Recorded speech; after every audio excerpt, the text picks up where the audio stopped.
I find myself sitting here by the window more and more these days. It's a good spot. The armchair has molded itself to my old bones over the years, and the glass gives me a clear view of the world as it rushes by.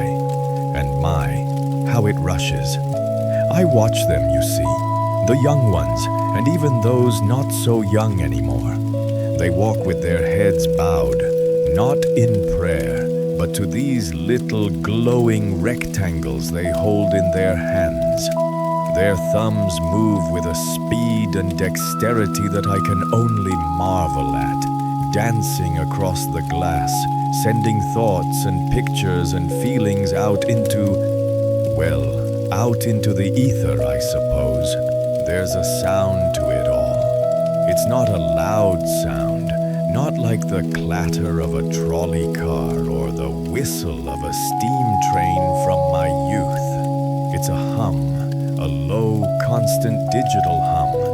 You can't quite hear it with your ears, but you can feel it in the air. The buzz of a phone on a table, the faint tap-tap-tapping of fingers, the collective energy of millions of conversations happening all at once, everywhere and nowhere.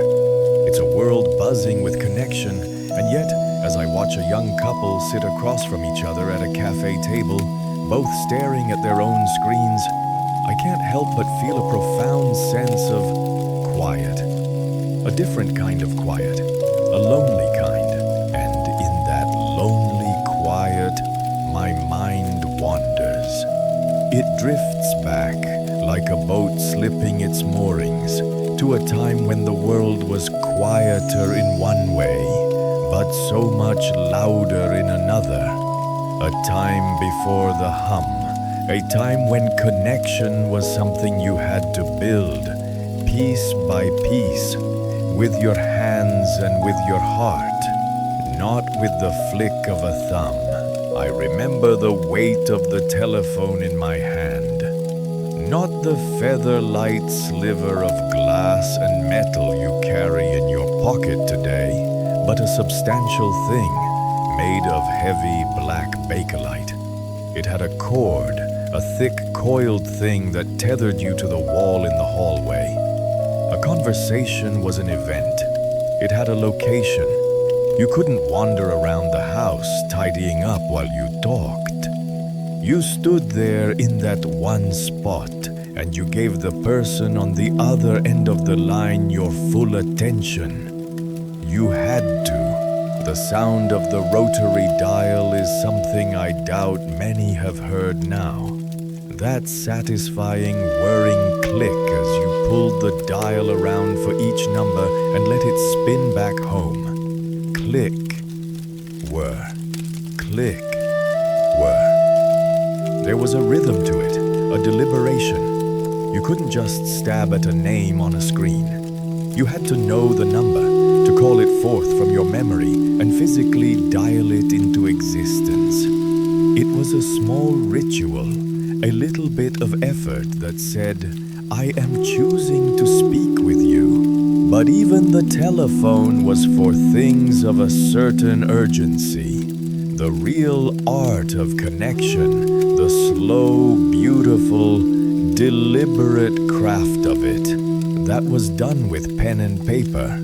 I can still feel it, the texture of a good, crisp sheet of airmail paper, thin as a moth's wing.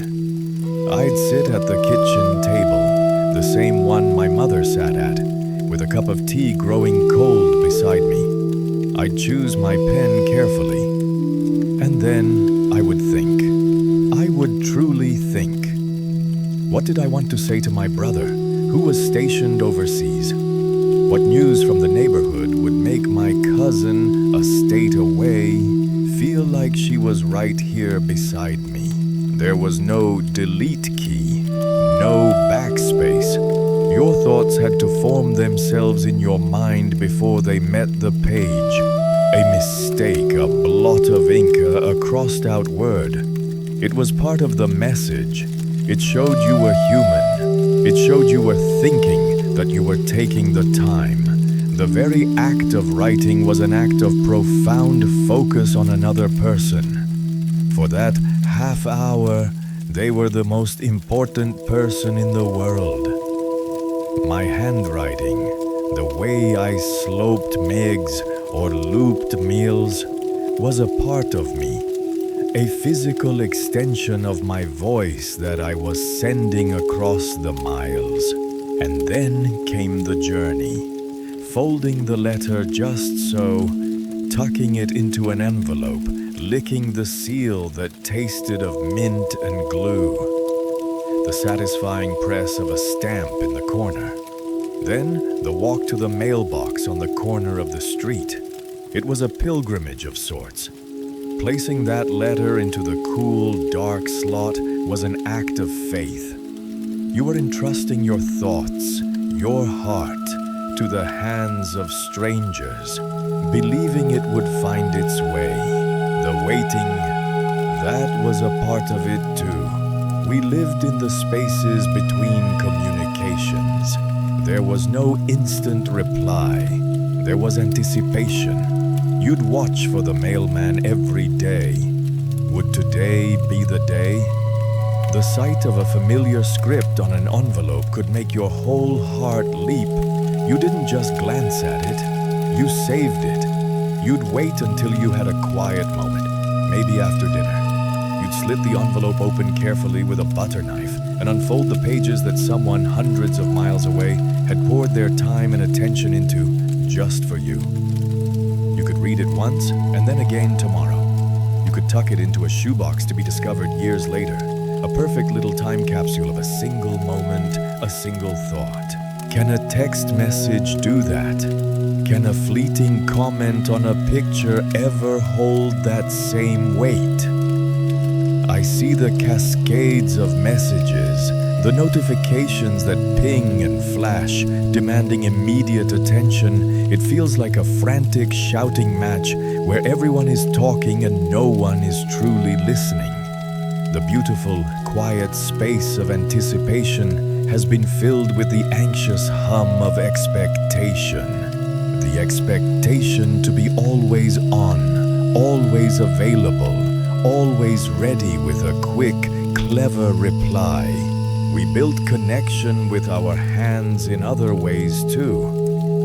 My mother would say that a visit to a sick neighbor was worth 1,000 get-well wishes. She'd bake a loaf of bread, still warm from the oven and wrapped in a tea towel, and walk it down the street. That loaf of bread wasn't just food. It was a message. It said, "I was thinking of you. I spent my time and my energy on you. I am here." Helping a friend mend a fence, sitting with someone on their front porch swing as the sun went down, sharing a pot of coffee at the kitchen table. These weren't interruptions to our day.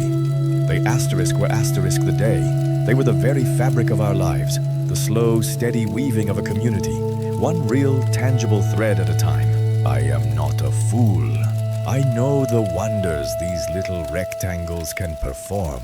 I can see the face of my great-granddaughter who lives on the other side of the country.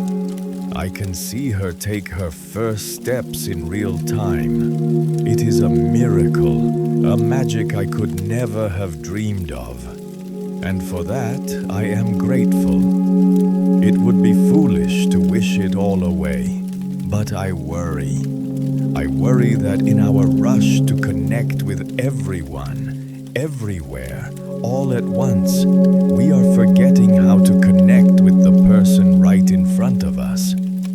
I worry that the art of it is being lost, the art of listening without distraction, the art of crafting a thought with care and intention, the art of being present, the art of allowing for the quiet, beautiful spaces in between the words, the spaces where understanding truly grows. So if I could offer a thought, a small lesson from an old man by a window, it would be this: do not mistake the hum for the music. The digital buzz is a tool, a powerful one, but the music of human connection, that is played on an older, quieter instrument. It is played with your full attention. It is played with your time. It is built not with your thumbs, but with the steady, patient work of your hands and the whole of your heart. Try it sometime. Write a letter. Put your phone in a drawer for an evening. Sit with someone you love and just look at them. Listen. Truly listen. You might be surprised at the world you discover in the quiet.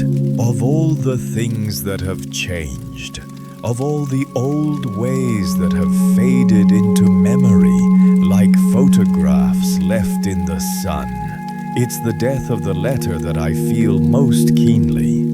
It's a quiet loss, one that most people wouldn't even notice. But to me, it feels like a grand library has been shuttered. Its doors locked, its shelves of handwritten stories left to gather dust. Before messages arrived in a flash of light on a little screen, before thoughts could be sent across the globe in the time it takes to draw a breath, we practiced a patient and beautiful art. We wrote letters, and it was so much more than just putting words on paper. It was a ritual. I had a small wooden writing desk tucked into a corner of the parlor. It's still there in the other room. My daughter says I should get rid of it, that it just collects clutter, but I can't. To me, it's a sacred space. The surface is scarred with the ghosts of old ink stains and the faint indentations of 1,000 pressing pens. In the top drawer, there are still a few sheets of old stationery, cream-colored and heavy, with a watermark you can only see when you hold it up to the light. The paper itself felt important. It had a texture, a grain. It wasn't the flimsy, forgettable stuff that spools out of a printer today. This paper had dignity. It demanded that you write something worthy of it. The process began long before the pen touched the page. It began with a feeling, a need to reach out to someone who was far away. My sister, after she married and moved to the coast. My oldest friend, Tom, who was serving in the army. You couldn't just send a quick, thinking of you. That would have felt cheap, insufficient. No, you had to wait until you had something to truly give them. You would gather your thoughts over days, like a squirrel gathering nuts for the winter. You'd pay closer attention to the world around you, looking for little details to share. You'd notice the color of the first crocuses pushing through the late winter snow, or the way Mrs. Henderson's new curtains looked in her window, and you'd think, oh, Helen would love to hear about that. When the time came to write, you made an appointment with yourself. You'd sit at the desk, perhaps with a cup of tea, and the house would be quiet. There was no television murmuring in the background, no phone buzzing with notifications. There was only you, the blank page, and the person you were holding in your mind. The pen itself was an instrument. For my most important letters, I used a fountain pen. It had a real heft to it. You had to fill it from a small dark blue bottle of ink, a careful operation that required a steady hand. The ink had a particular smell, a bit sharp and chemical, but to me, it was the smell of communication, of intention. When the nib first touched the paper, it was a commitment. There was no backspace, no delete key. Every word had to be chosen, weighed, and considered before it was committed to its permanent, inky form. If you made a mistake, you had a choice. You could draw a neat, single line through the word, an honest admission of a flawed thought. Or if the error was too great, you had to crumple up the entire sheet of paper, feel the sting of that small failure, and begin again. This taught you to think before you wrote. It forced a kind of clarity and discipline that I fear is being lost. Your handwriting was your voice, captured on the page, the way you formed your letters, the slant of your words, the pressure you applied to the pen. It was all a part of the message. My sister's handwriting was round and generous, like her laugh. Tom's was sharp and angular, full of energy. You could feel their personality in the very shape of their words. Long before you even processed their meaning, you would pour yourself onto that page.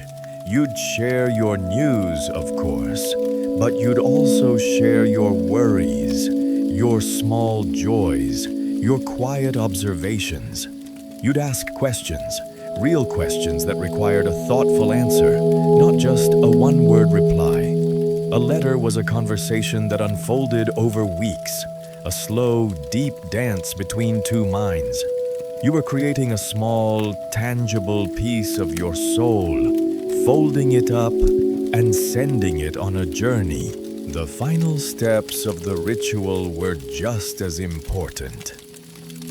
Folding the paper into neat thirds, slipping it into the envelope, the slightly sweet, minty taste of the glue on the flap as you sealed it shut. Choosing a stamp, a tiny piece of art in itself, and pressing it firmly onto the corner. Then the walk to the red post box at the end of the street. Dropping that letter into the slot felt definitive. It was an act of faith. You were releasing your words into the world, entrusting them to the complex, unseen machinery of the Postal Service, believing they would find their way home. And then you waited. The waiting was an essential part of the art. It wasn't the anxious, impatient waiting we feel now for a text reply. It was a patient, hopeful anticipation. You would go about your days, and in the back of your mind, a little ember of connection would glow. You'd imagine your letter traveling, crossing states, perhaps even oceans. You'd imagine your friend's face as they opened it, sitting in their own kitchen, in their own quiet moment. The arrival of a letter was an event. You'd recognize the handwriting on the envelope from 20 paces away, and your heart would give a little skip. You wouldn't just rip it open while walking down the street.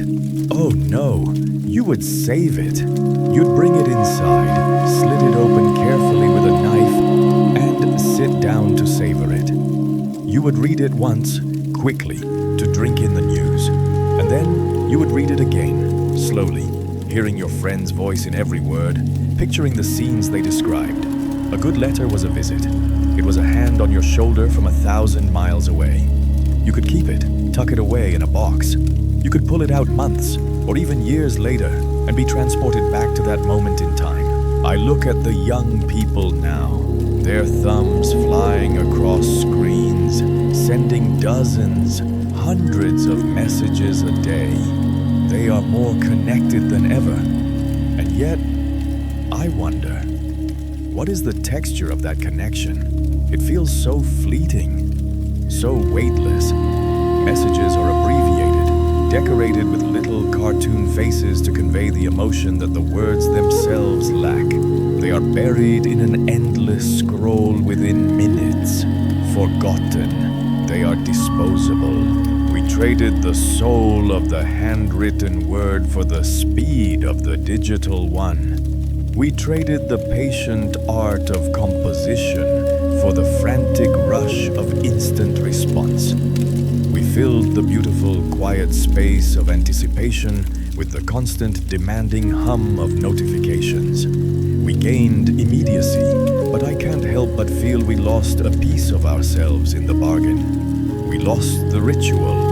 We lost the weight. We lost the simple, profound joy of holding a piece of someone's heart in your hand. So if an old man may be so bold as to offer a piece of advice, it is this: find a pen, Find a nice piece of paper. Think of someone you care for who is far away, and sit down in a quiet room and write them a letter. Don't worry if your handwriting is messy or if your thoughts feel clumsy at first. Just write. Tell them about your day. Describe the bird you saw outside your window. Ask them how they are, really how they are.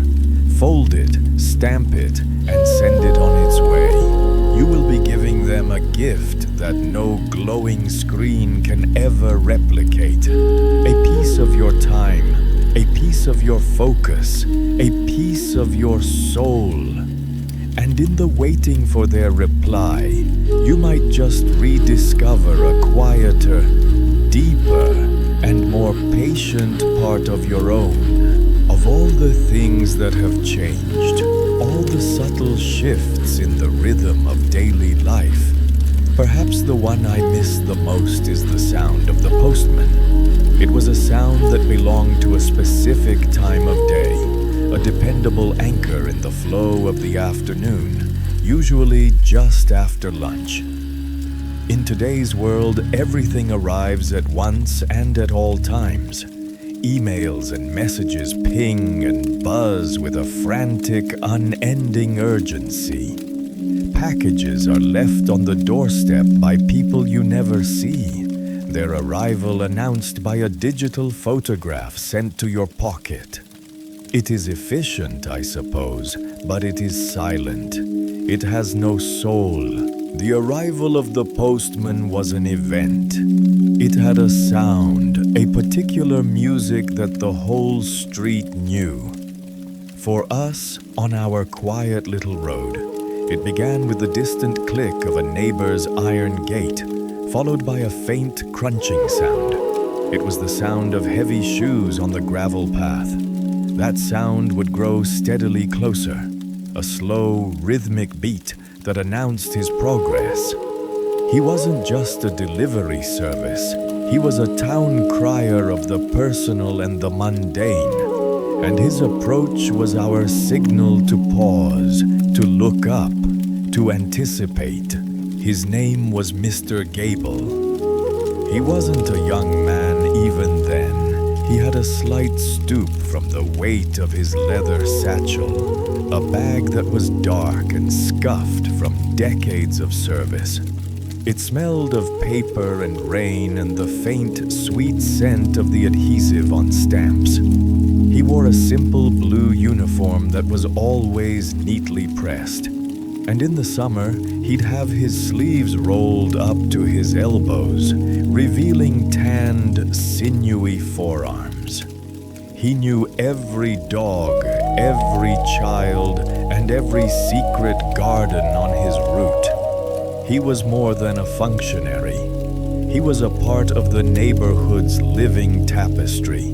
The sound of his shoes on our own gravel path was the final note in the symphony. It was a sound that could make my mother stop kneading dough in the kitchen, her hands white with flour.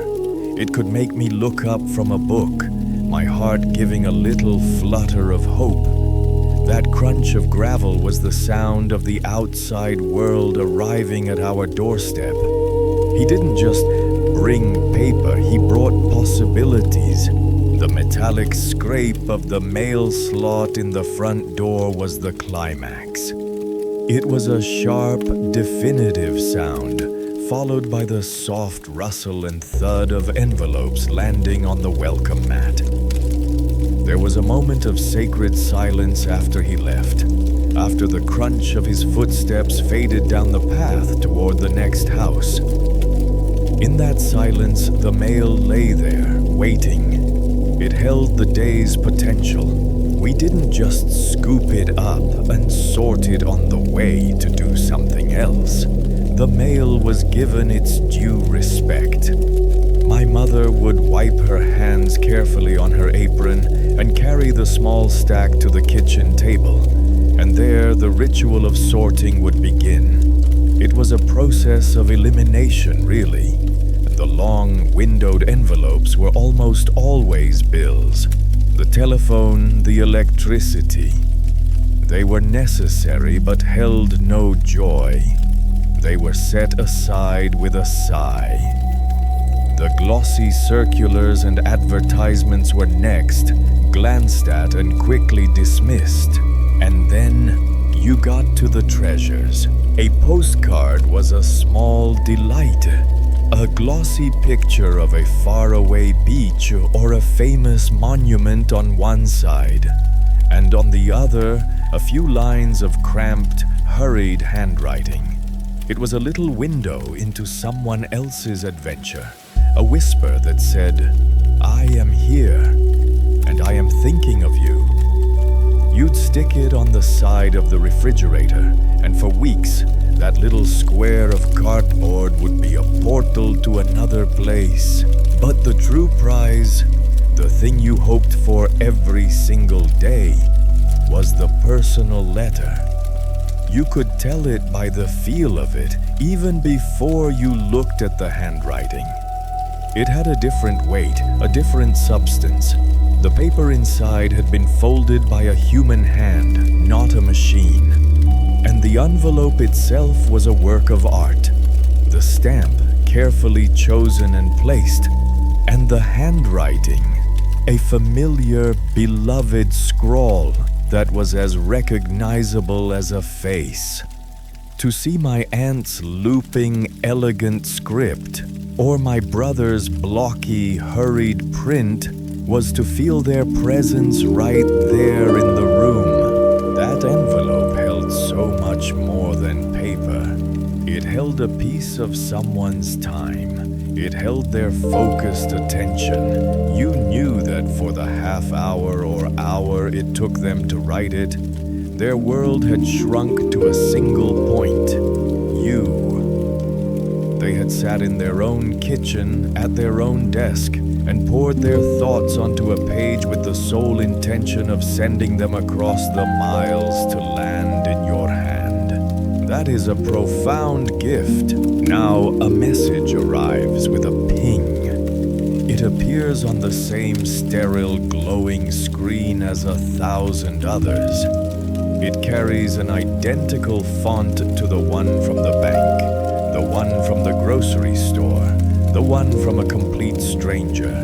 There is no texture, there is no scent of ink, there is no unique human mark of its creator. A text message is information. A letter was a visitation. Mr. Gable didn't just deliver these visitations, he was the trusted envoy. Sometimes, if the weather was bad, my mother would open the door as he arrived and offer him a cup of hot tea to take with him. He'd stand on the porch for a minute, sipping it, and share a bit of news. He'd tell us that the Johnsons down the street had a new grandchild, or that old Mr. Peter's roses were looking particularly fine this year. He was the human thread that connected not just our home to the world, but our home to the other homes on our very own street. He saw us. We were not just an address, not just a mailbox. We were people, and he was the gentle, dependable courier of our lives. I see the delivery people today. They race against a clock, their movements hurried and anonymous. They avoid eye contact. They drop a box, snap a picture of it with their phone to prove it's there, and they are gone, vanished before you can even get to the door. They are ghosts in a system of efficiency. They are not bringing you a connection, they are completing a transaction. The human element has been optimized right out of the equation. And so, we are left with a constant stream of digital deliveries, silent, weightless, and overwhelming. We are inundated with communication, but starved of that tangible sense of connection. The thrill is gone. The anticipation has been replaced by a low-grade anxiety, a pressure to be constantly checking, constantly responding. The singular event of the postman's arrival has been atomized into 1,000 tiny, meaningless notifications that interrupt our thoughts and splinter our attention. The lesson in this, for the young ones who have never waited for the sound of gravel on the path, is not to abandon your marvelous technology. It is to understand what it cannot give you. It cannot replicate the weight of a letter in your hand. It cannot replicate the shared moment of a cup of tea on the porch with the man who brings the news. It cannot replicate the profound feeling of being seen and known by your community. That is work you have to do yourselves. You must choose to be the postman in each other's lives. Be the one who brings not just a quick message, but a thoughtful one. Be the one who delivers a small, tangible gift, a baked good, a borrowed book, a helping hand that says, "I spent my time thinking of you." Be the one who walks the path, who shows up, who connects the lonely houses and makes them a neighborhood. Because the sound of the postman on the gravel was never just about the mail. It was the sound of a world that was connected, patiently, tangibly, and personally, one footstep at a time. It was the sound of someone coming to your door, reminding you that you were part of something larger than yourself. And that is a sound I fear we are in danger of forgetting how to hear. If the letter was a slow, deliberate art form, then the telephone was its boisterous, demanding cousin. It was immediate, it was loud, and it lived right in the center of our lives.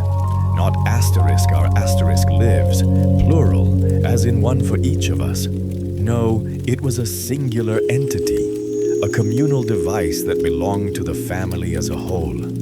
In our house, and in most houses I knew, there was only one, the telephone. And it was anchored to the wall in the hallway like a beast on a leash.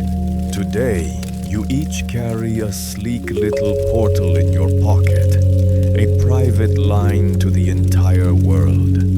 It's your camera, your map, your encyclopedia, and yes, your telephone.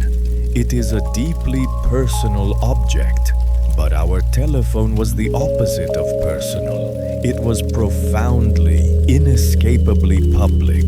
It was a heavy thing, made of black bakelite that was cool and smooth to the touch.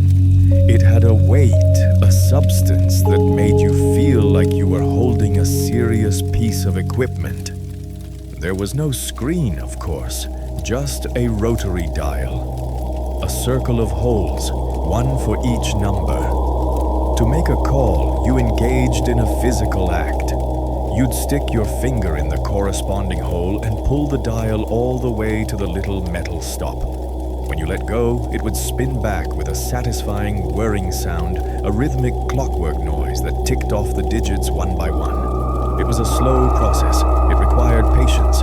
If your finger slipped or you chose the wrong number, you had to hang up the heavy receiver with a clatter and start all over again. There was no backspace in the world of the rotary phone. And its leash? The cord. It was the stuff of legend. A long, coiled serpent of black plastic that was in a perpetual state of glorious tangle. It was designed to give you a little freedom, but it was a cruel illusion. The cord dictated the conversation's territory. It was just long enough to let you lean against the wall, to sit on the bottom step of the staircase, or if you were truly ambitious, to stretch it taut around the doorframe and into the living room, granting you a few precious feet of perceived privacy. We all became experts in the geometry of that cord, knowing its exact tensile limit, the point at which it would start to pull the entire heavy base of the phone off its little wooden table. Because the telephone lived in the hallway, at the very crossroads of the house, a conversation was never a private affair. It was a performance. Your mother could be in the kitchen, the sound of clattering pans her background music. Your father could be in his armchair in the living room, rustling the evening paper. Your siblings could be trailing through on their way upstairs. They weren't necessarily trying to listen, but they were there. They were an audience. And this fact shaped everything. You learned to speak in a kind of code. If you were a teenager, as I once was, calling a girl you liked was an exercise in pure terror and masterful understatement. You couldn't murmur sweet nothings into the receiver. Your little brother was 2 feet away, making faces at you.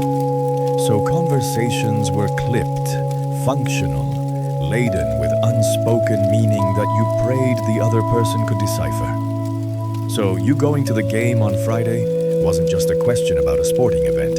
It was a symphony of hope and fear, a carefully constructed invitation that saved you from the mortifying risk of saying, "I like you. Would you like to go with me?" And her answer, "Yeah, I think I'll be there," was a delicate thread of possibility you'd spend the next 2 days analyzing for its hidden tones. Every conversation was overheard, and therefore, every conversation was accountable. The moment you replaced the receiver into its cradle with a definitive click, the debriefing would begin. "Who was that, son?" your father might ask from behind his newspaper. "That was Mary," you'd mumble. "What did she want?" Your mother might call from the kitchen, and you had to have an answer. Nothing, just asking about homework. It taught you to be discreet, to be efficient, and to have a plausible story at all times. There was no such thing as just chatting for hours. For one, someone else in the family might need the phone. It was a shared and often contested resource. A long call from your sister meant you couldn't call your friend to arrange meeting up. It created a natural etiquette of brevity. Get to the point, make your plan, say your goodbyes. But the biggest factor, the great moderator of all telephone calls, was cost. Long-distance calls were a serious expense. Calling my aunt in the next state was something you planned for. It wasn't a spontaneous act. You'd wait until the evening when the rates were lower.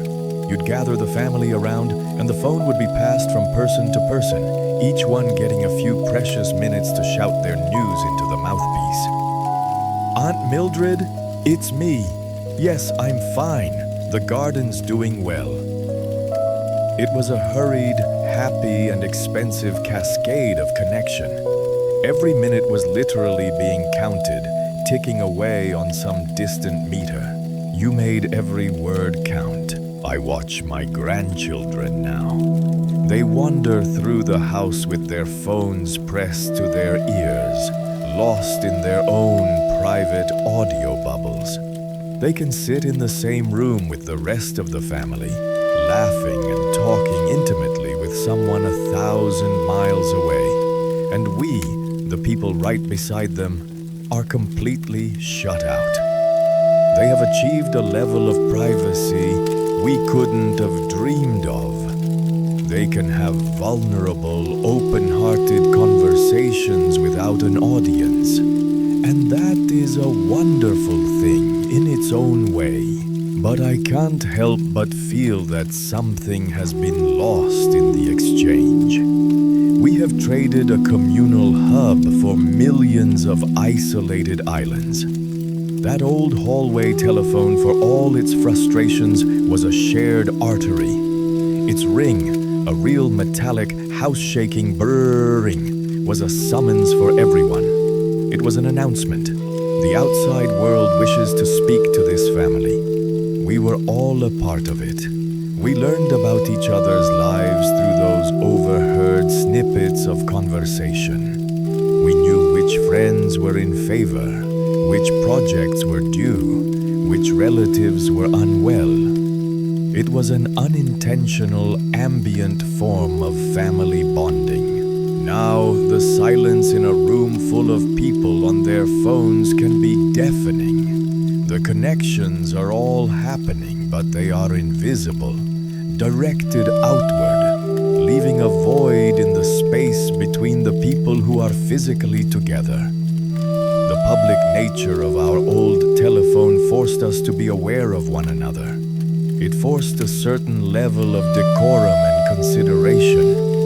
Its limitations gave our calls an importance, a weight that seems to have dissipated in an age of unlimited talk time. The lesson here isn't to yearn for a tangled cord and a lack of privacy. It is to recognize the value of shared communication. It is to understand that while your personal device can connect you to anyone in the world, its greatest danger is its power to disconnect you from the person sitting across the table. So perhaps the challenge for you is to create a new kind of central hub, to declare times when the private portals are put away, to share your news not just with the friend on the other end of the line, but with the family in the room, to listen to one another's stories, because that old black telephone taught us a vital lesson. Conversation is not just about the words you say, it's about where you are when you say them and who is there to hear you.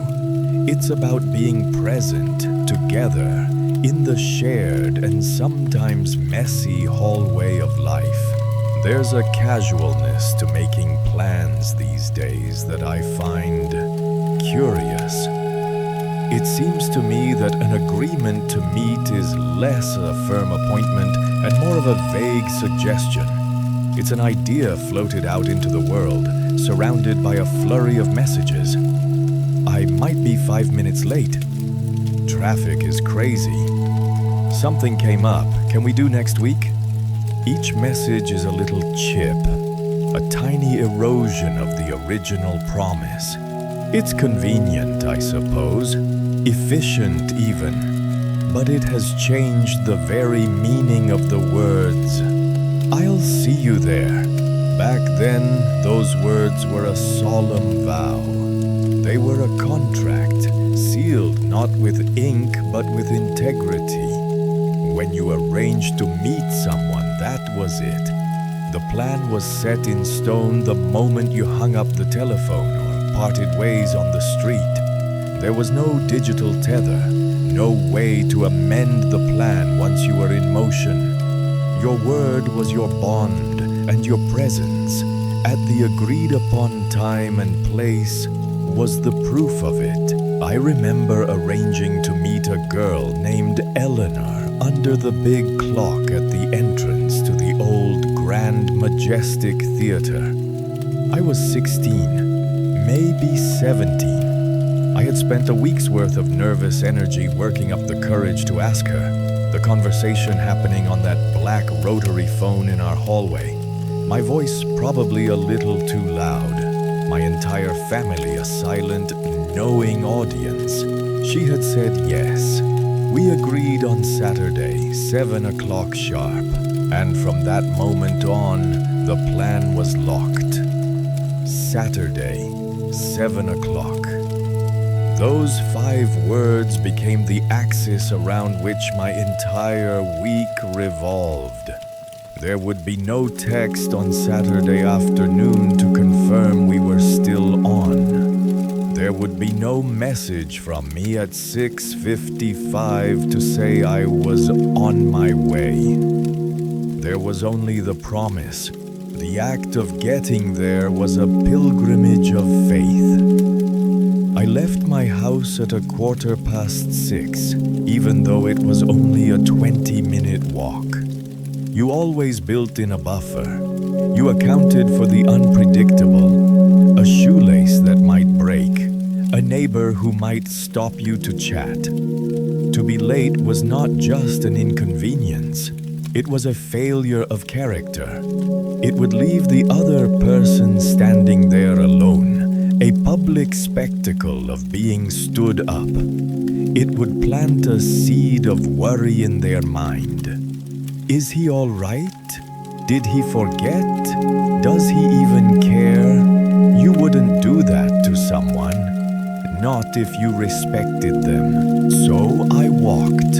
The world felt different when you were on your way to meet someone without a safety net. Every step was a commitment. You were moving toward a fixed point in time and space, and you were trusting with every fiber of your being that another person was doing the exact same thing, moving from their corner of the world to meet you in the middle. It was a beautiful, unspoken act of mutual faith. I arrived at 10 minutes to 7. The sidewalk under the theater's marquee was already bustling. People flowed past in a river of evening finery, their faces lit by the glow of the flickering lights that spelled out the name of the film. And I stood there, by the great stone pillar beneath the clock. And I waited. That wait was a sacred time. It was a space filled with a potent mixture of anxiety and anticipation. My hands felt clumsy in my pockets. I'd check my reflection in the glass of the ticket booth. I'd stare up at the clock, watching the long, black, minute hand make its slow, deliberate march towards the 12. 6:57. Each minute felt like an hour. In that stillness, that period of unknowing, your imagination ran wild. You'd rehearse the first thing you were going to say. You'd picture her smile, and you'd scan the crowd. Your eyes would dart from face to face, searching for that one familiar set of features. A stranger's hairstyle might look like hers for a moment, and your heart would leap. Then you'd realize your mistake, and it would settle back down. It was a small, silent drama playing out 100 times a minute. Today, that wait has been almost entirely eliminated. I see the young people. They'll be meeting someone, and they'll be staring at their phones, watching a little dot on a map creep closer. They know exactly where their friend is, their estimated time of arrival down to the second. There is no mystery. There is no need for faith. The anticipation has been replaced by information. The magic has been replaced by logistics. At precisely 1 minute to 7, I saw her. She was coming up the street from the other direction, a little breathless, her cheeks flushed from the cool air. The moment I saw her face break into a smile of recognition, a wave of relief so profound washed over me that I felt my knees might buckle. She had come. She had kept her word. My faith had been rewarded, and in her eyes I saw the same relief reflected back at me. I was there. I had kept my word. We had both made the journey. We had both honored the promise. That shared moment of arrival, of seeing and being seen, was the true beginning of the evening. It was a powerful, unspoken affirmation. You are important to me. Your time is valuable to me. My promise to you matters. There were, of course, times when someone didn't show up. It was a devastating thing. You'd do the waiting. You'd stand there as 7 o'clock came and went. 7:15. You'd start to make excuses for them in your head. Maybe their watch was slow. Maybe something happened at home. At 7:30, the cold reality would begin to sink in. You were alone. It was a public and private humiliation. There was no quick text message of apology, No easy excuse. The silence was the answer. And that silence could change a friendship forever. A broken plan was a broken trust, and it wasn't easily mended. The ease with which plans can be changed now has, I fear, devalued the plan itself. The commitment is soft, pliable. It can be bent and reshaped by mood, by weather, by a better offer. We have traded the steadfastness of a promise for the flexibility of an option. In doing so, we've relieved ourselves of the anxiety of waiting, but we have also robbed ourselves of the profound joy of the arrival. We have lost that beautiful, fragile moment of mutual trust being fulfilled. This is the lesson I hope you can carry with you into your world of constant contact and fluid schedules. Understand the power of showing up. Let your yes be a yes. When you make a plan, see it not as a placeholder in your calendar, but as a promise you are making to another human being. Be the person who arrives on time. Be the person who can be counted on. Put your phone away when you're waiting. Look at the faces in the crowd. Feel the anticipation. Allow yourself that moment of pure, unadulterated relief when you see the person you're waiting for. Because in that moment, you are experiencing something essential. You are experiencing the quiet, sturdy joy of a promise kept. And in our modern world, a world of fleeting digital conversations and endless options, there are few things more valuable, more real, than the simple, tangible proof of a person who shows up just as they said they would. You know, it's a funny thing to hear people talk about their social network today. They show me a screen, a cascading wall of pictures and little snippets of text from people they may have never even met in person. It's a network made of light and code, spanning the entire globe. It's vast, and I suppose in its own way it's a marvel. But when I was coming up, our social network was made of wood and brick and grass. It was as solid and real as the ground under our feet. Its boundaries were the edges of our neighborhood, and its hub, its central server, was the front porch. In the summertime, after the dinner plates were cleared and washed, a kind of magic would settle over our street. The day's oppressive heat would finally break, sighing a cool breath of relief through the trees. The first signal was the sound of a screen door, creaking open and then slamming shut with a familiar, satisfying thwack. Then another and another, up and down the block. It was a sound of release, a signal that the day's work was done and the evening's life was beginning. Out we would come, drifting onto our front steps and porch swings. The men might light a pipe, the fragrant smoke curling into the twilight air. The women might have a glass of iced tea, the condensation trickling down the side. We weren't necessarily setting out to do anything. The purpose was simply to exist, to be present, to occupy that gentle transitional space between the privacy of your home and the public life of the street. And that's where the network came alive.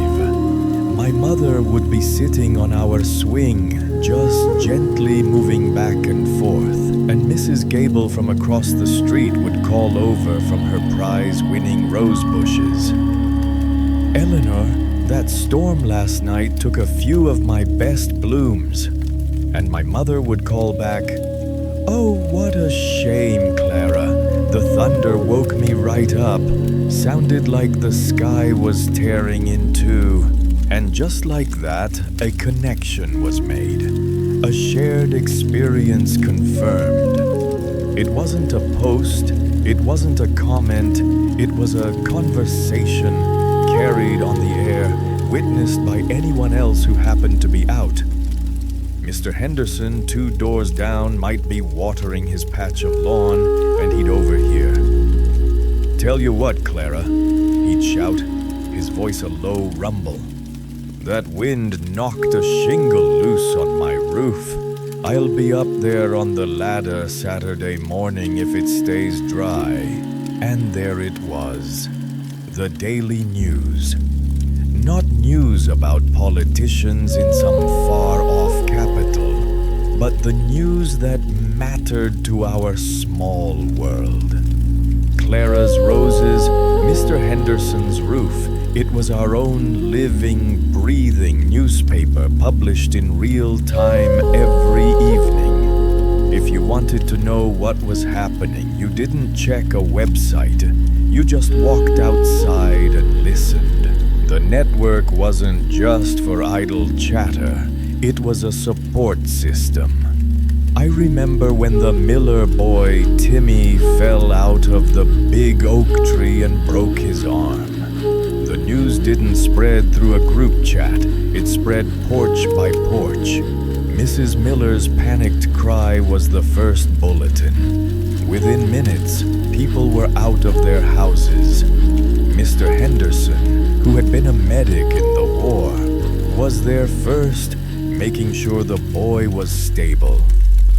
My mother was on the phone in our hallway, calling Dr. Evans. Mrs. Gable appeared with a cold cloth and a comforting word. No one had to be asked. They just showed up. For the next week, a steady stream of neighbors walked up the Millers' front path. My mother brought a casserole. The Gables brought a pot of soup. Mr. Henderson came over and mowed their lawn, unasked. It wasn't for show. There was no way to post a picture of your good deed for the world to see and admire.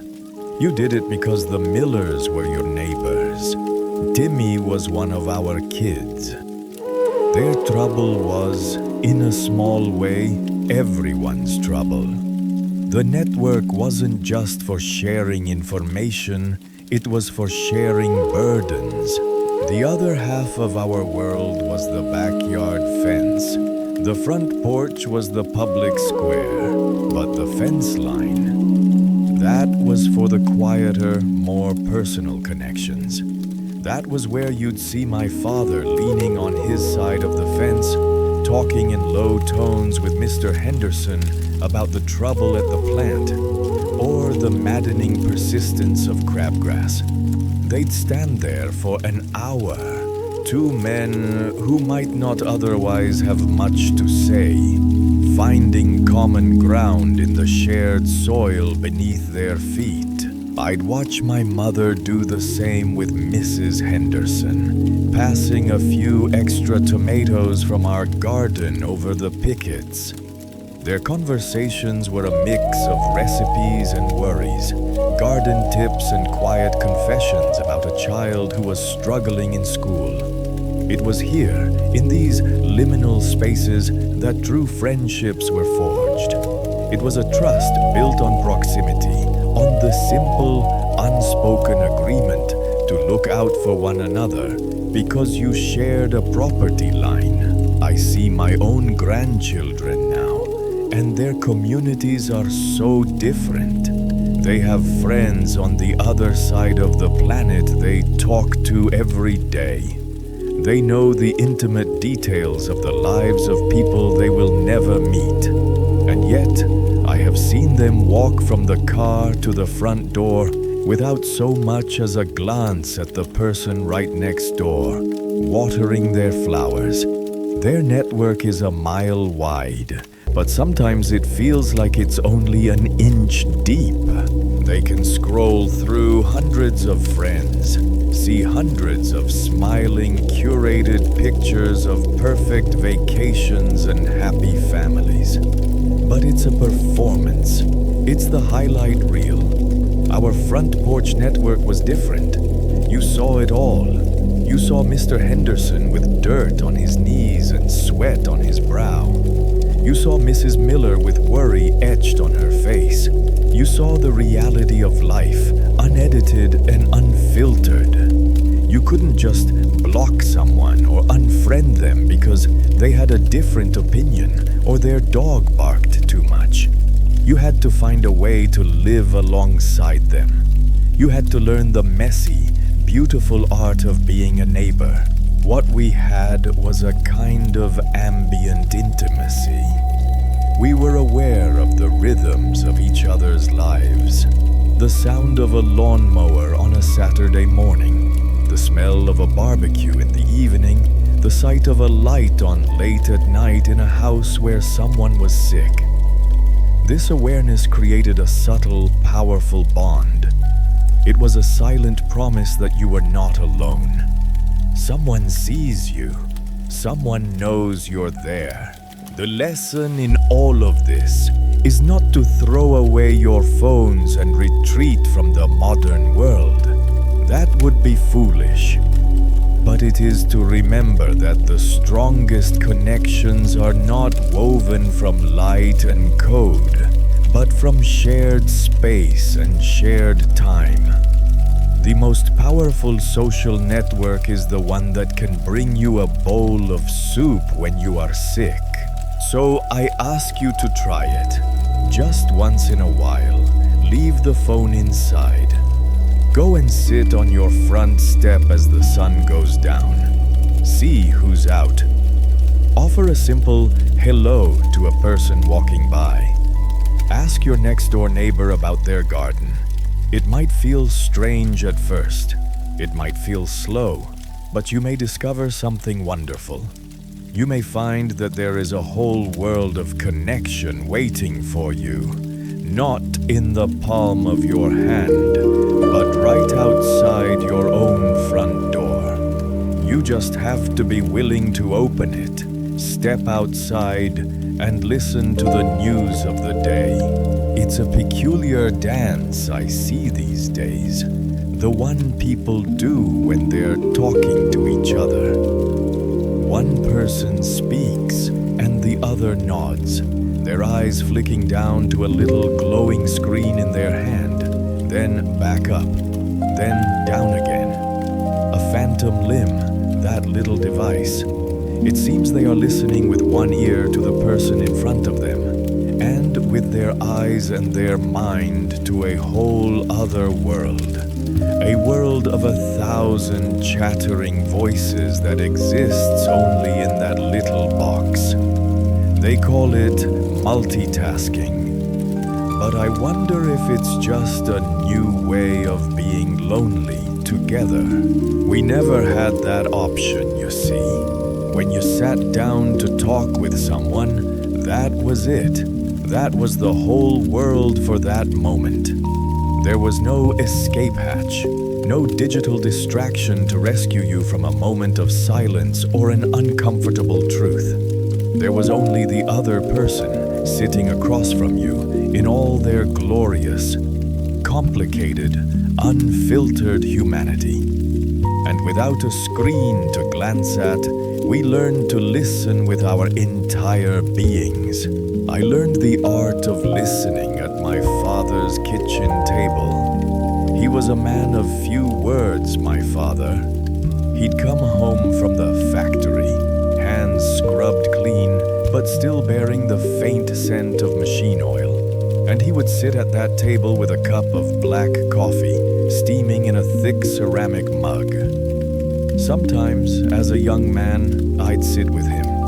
I'd be full of the frantic energy of youth, wanting to tell him about my day, about some girl who'd smiled at me, about my grand plans for the future, and he would just listen. His eyes wouldn't leave my face. He wasn't thinking about what he was going to say next. He was simply taking in my words. But more than that, he was reading the story asterisk behind asterisk the words. And when my torrent of language finally ran dry, a silence would settle between us. It wasn't an empty silence. It was a rich, thoughtful quiet. In that quiet, I learned to watch him. I watched his hands. They were big, calloused hands, a map of a life of hard work. When he spoke of his own youth, of a time of struggle, his right hand would unconsciously clench into a soft fist on the tabletop, his knuckles white.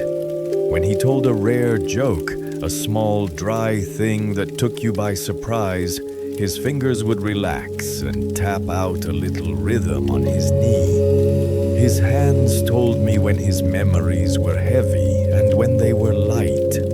They were the punctuation to his sparse sentences.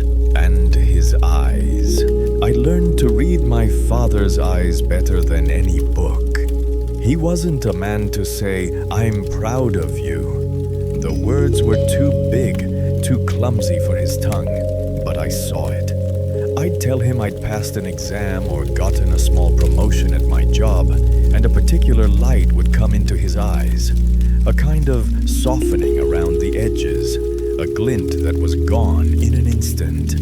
That was pride. It was more potent and more true than if he had shouted it from the rooftops. I saw his worry there too. If I spoke of some uncertainty, some fear about the future, his gaze would sharpen. He'd look at me as if trying to gauge the structural integrity of my spirit, searching for cracks, for weaknesses he might be able to help shore up. He wouldn't offer easy platitudes. He would just look at me. And in his gaze, I would feel the unspoken words. "I see your struggle. You are not alone in it. That's what's being lost now, I think. This second language, the language of the body, the subtle dialect of a furrowed brow, a downturned lip, the way a person's shoulders slump when they carry a burden they haven't spoken of aloud. We're so focused on the text, on the string of words being transmitted, that we're missing the music. The silence was the most important teacher of all. We have become terrified of silence. I see young people in a coffee shop, and if the conversation pauses for more than 3 seconds, a phone is out. The silence is a vacuum that must be filled immediately with noise, with information, with anything to avoid the intimacy of just being together. But for my father and me at that table, the silence was where the real communication happened. It was a space for a thought to land and take root. If I told him something difficult, he wouldn't jump in with a solution. He would let the weight of it settle in the air between us. He'd take a slow sip of his coffee. And in that quiet, I felt heard. I felt that my problem was being given the respect of consideration. It was in the silence that we heard the unspoken words hanging in the air. The words were often simple, "I understand." "This is hard." "I am here." We learned to listen for the sighs. A sigh can be a whole paragraph of meaning. There's the sigh of exhaustion after a long day. There's the sigh of contentment after a good meal. And there is the sigh that comes from the depths of the soul, a release of some worry that has been held in the chest for far too long. You can't type a sigh. You can't capture its texture in an emoji. You have to be there. You have to feel the small vibration of it in the room. We have built a world of incredible convenience. We can talk to anyone, anywhere, at any time. But I fear we are creating a generation of magnificent broadcasters and poor receivers. We are experts at sending out our own signals, our own updates, our own pictures and thoughts. But we are losing the patient, profound art of receiving. The art of truly seeing and hearing the person right in front of us. So here is my humble advice, for whatever it's worth. The next time you sit down to talk with someone you care about, your child, your parent, your best friend, try an experiment. Put your phones away. Put them in another room where you cannot hear them buzz or see them light up. And then, just be there. When they speak, listen with more than your ears. Watch their hands. Are they open and relaxed, or are they fiddling with a napkin, betraying a nervousness their voice doesn't? Look them in the eye. See what stories are being told in the spaces behind their pupils. And when the conversation falls silent, resist the urge to fill it. Let it breathe. Let it be a shared space of reflection.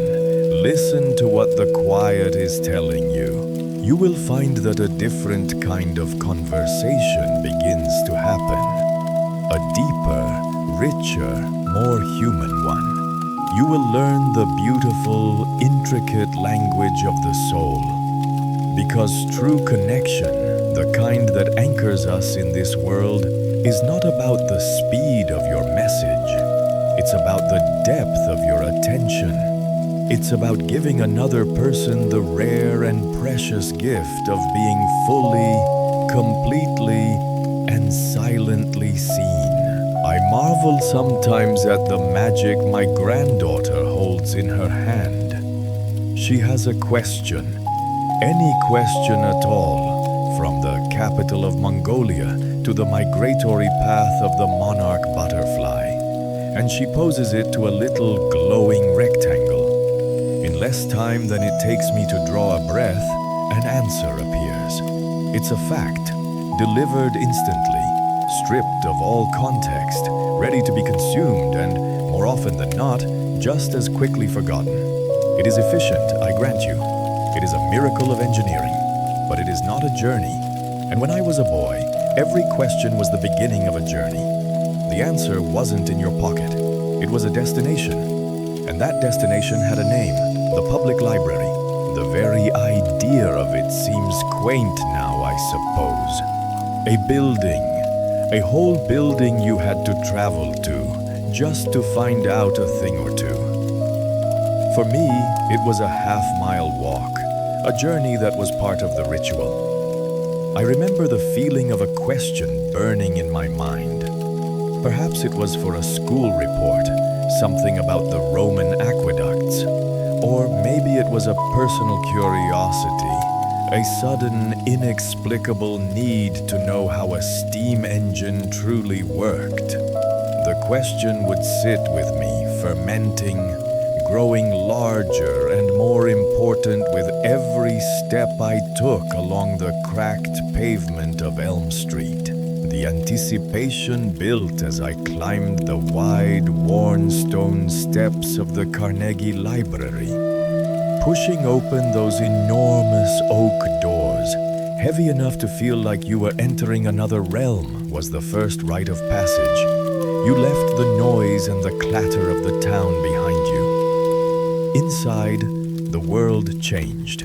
The air was different, cool and still, carrying that most sacred of scents, the smell of old paper, binding glue, and floor wax. It was the perfume of knowledge, and it demanded a certain reverence.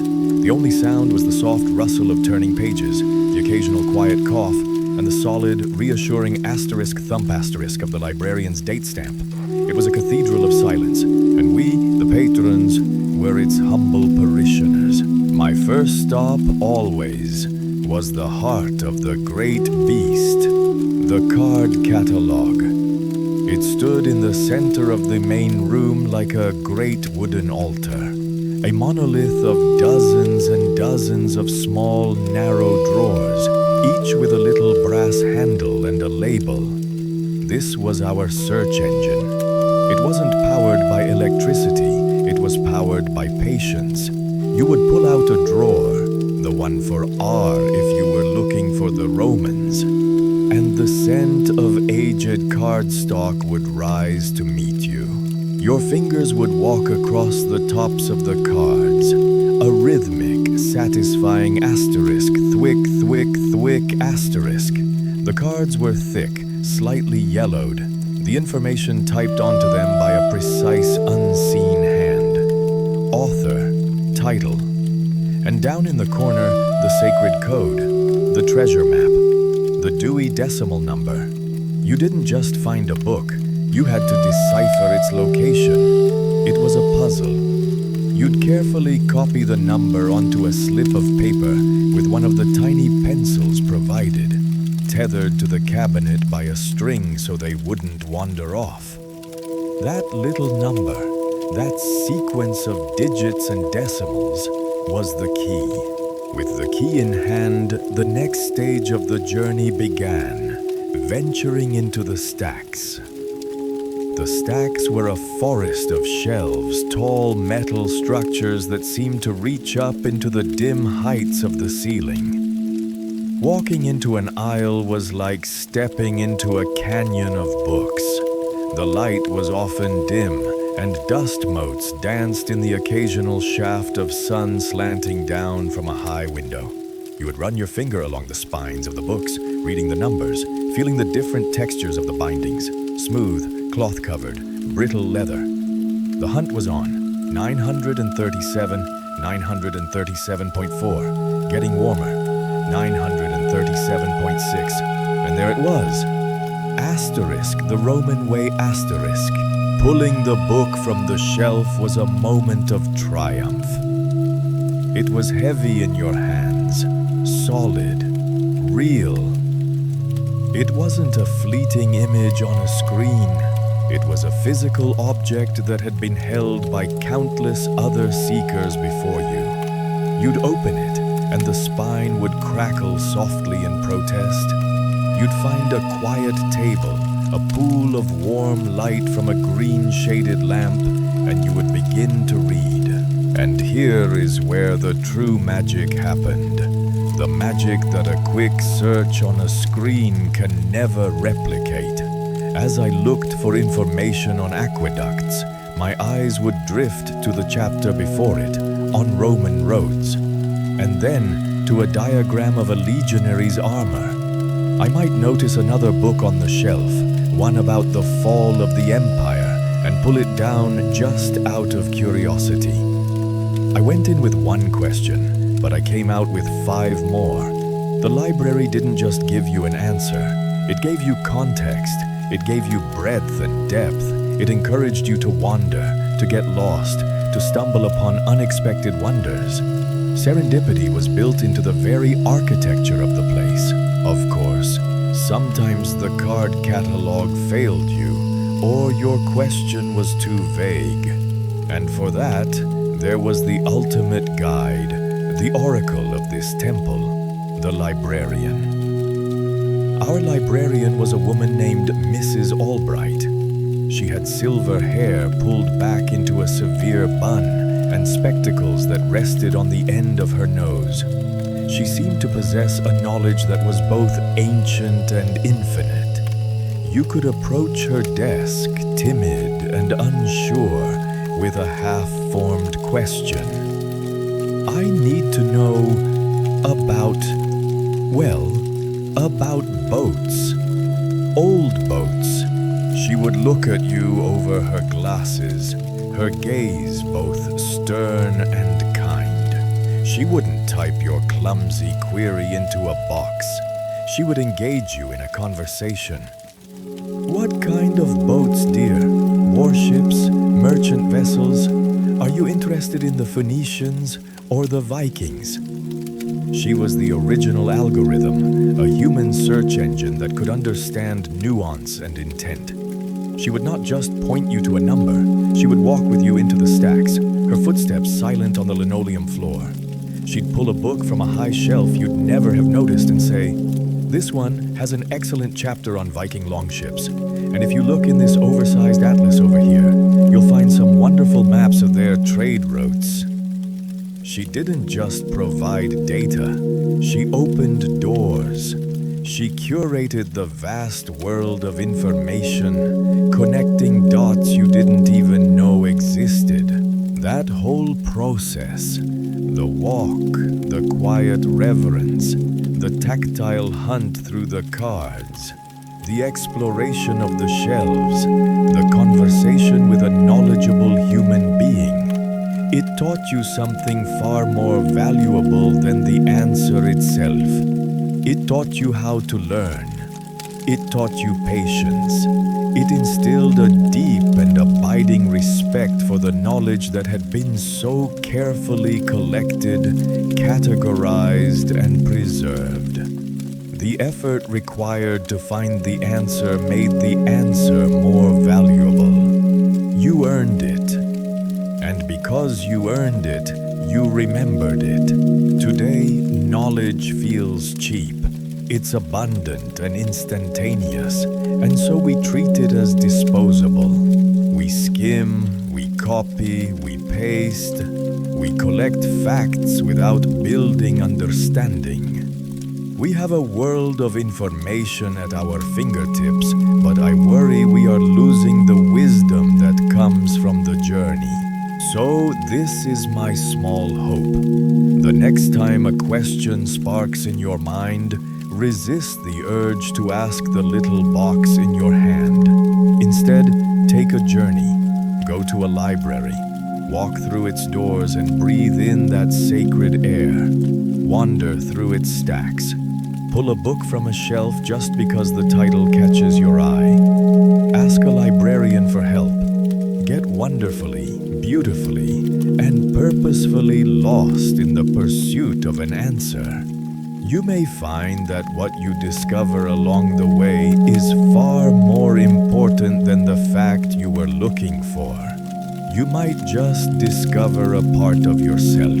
There's a little voice that lives in my son's car.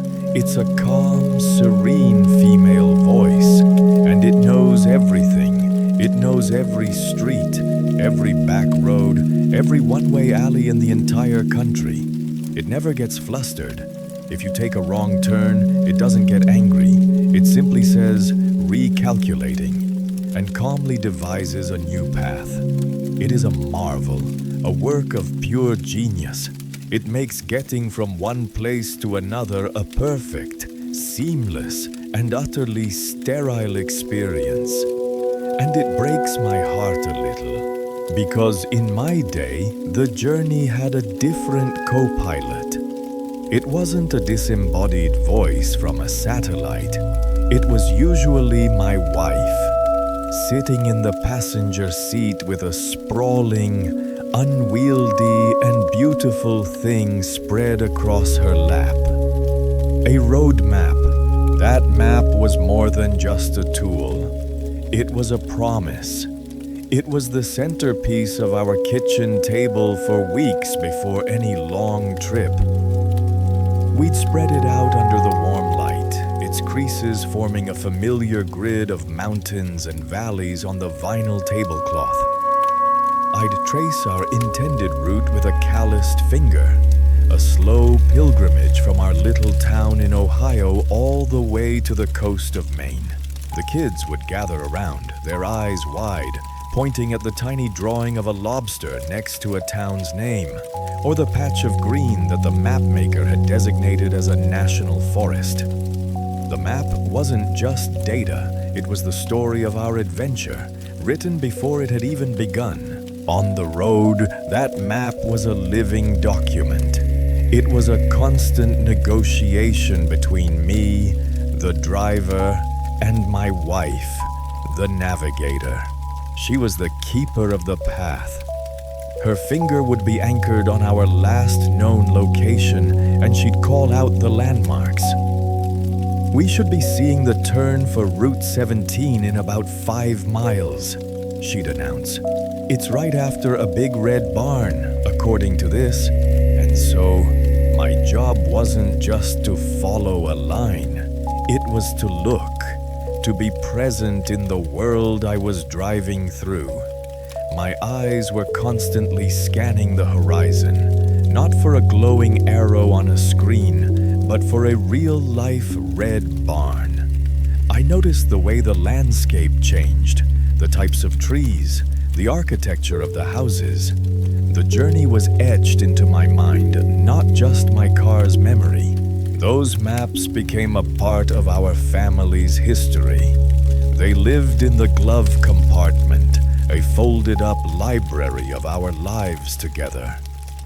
You'd pull one out and find a faint, greasy fingerprint from a roadside hamburger stand near Flagstaff.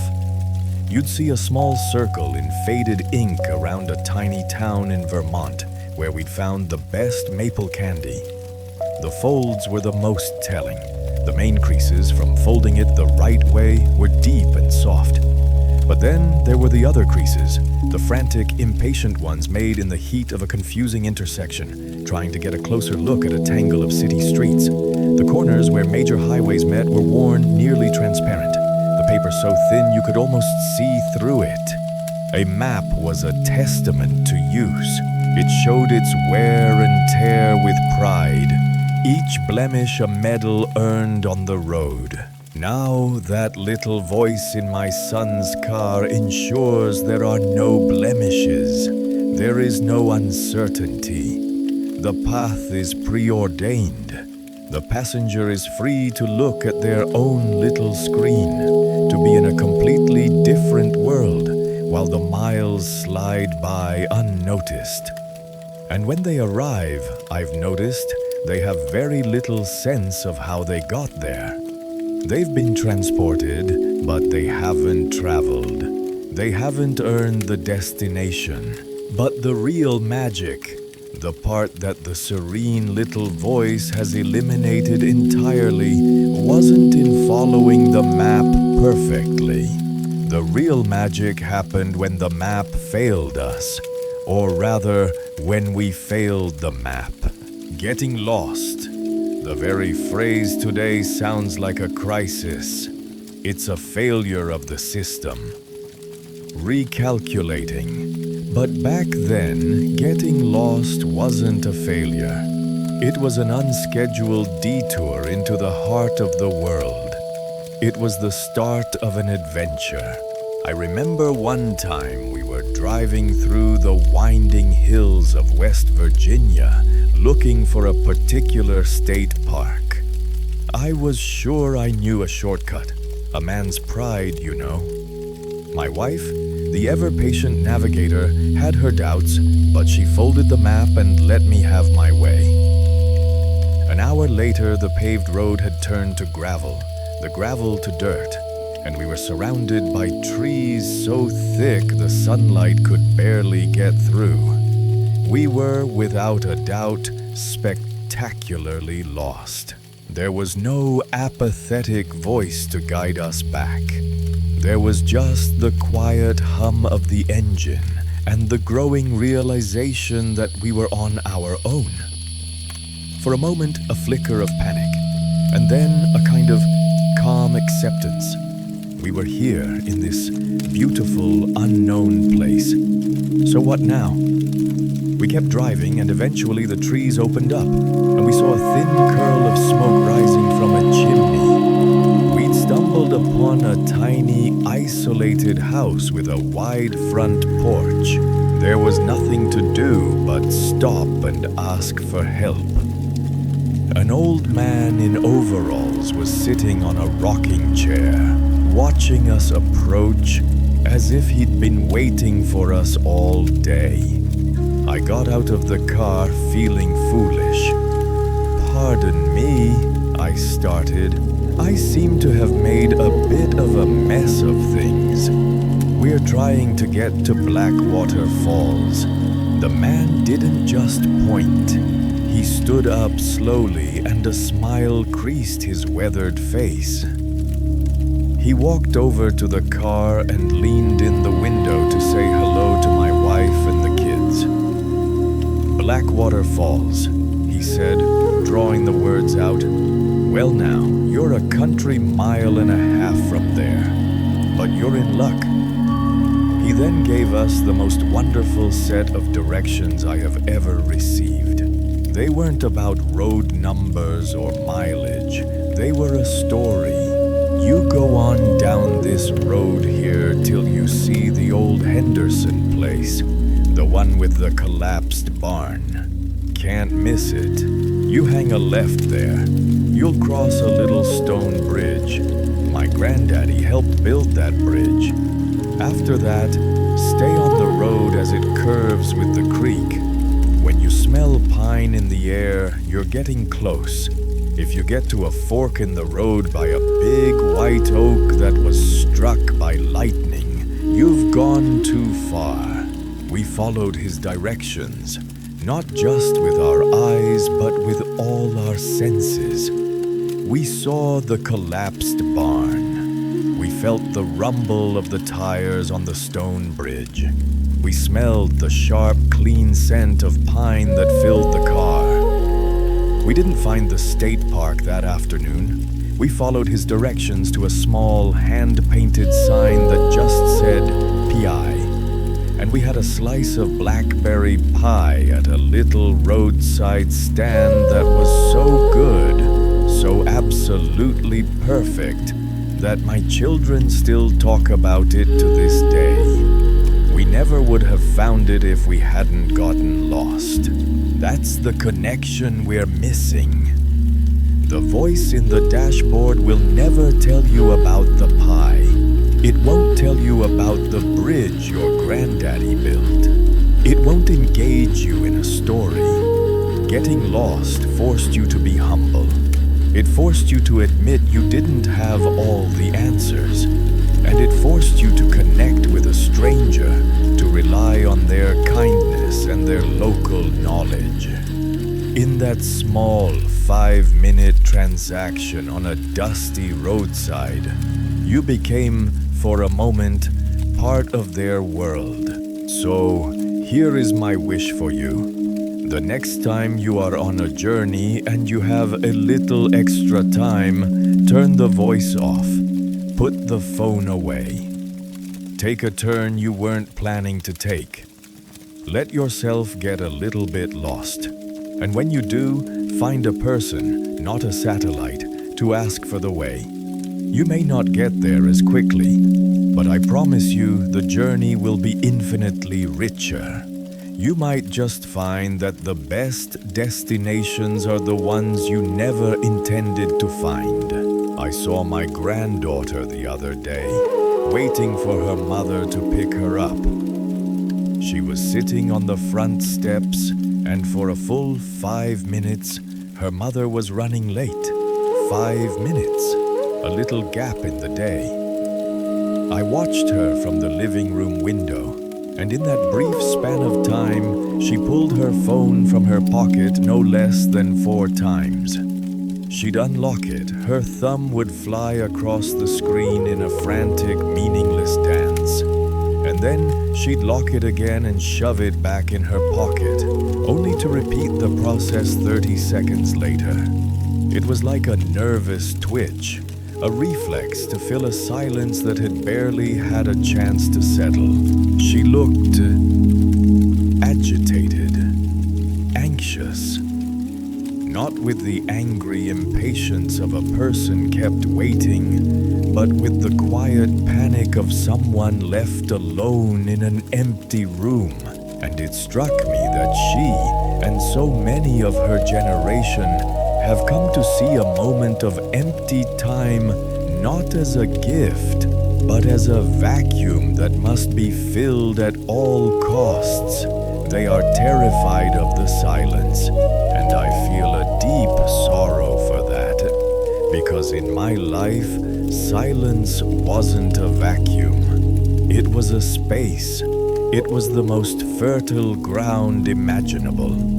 We had so much more time alone with our thoughts back then. And I must be clear about this. This wasn't the ache of loneliness I see today. It was a comfortable solitude, a quiet space where your own mind had room to breathe and grow. We were experts in the art of waiting. We had to be.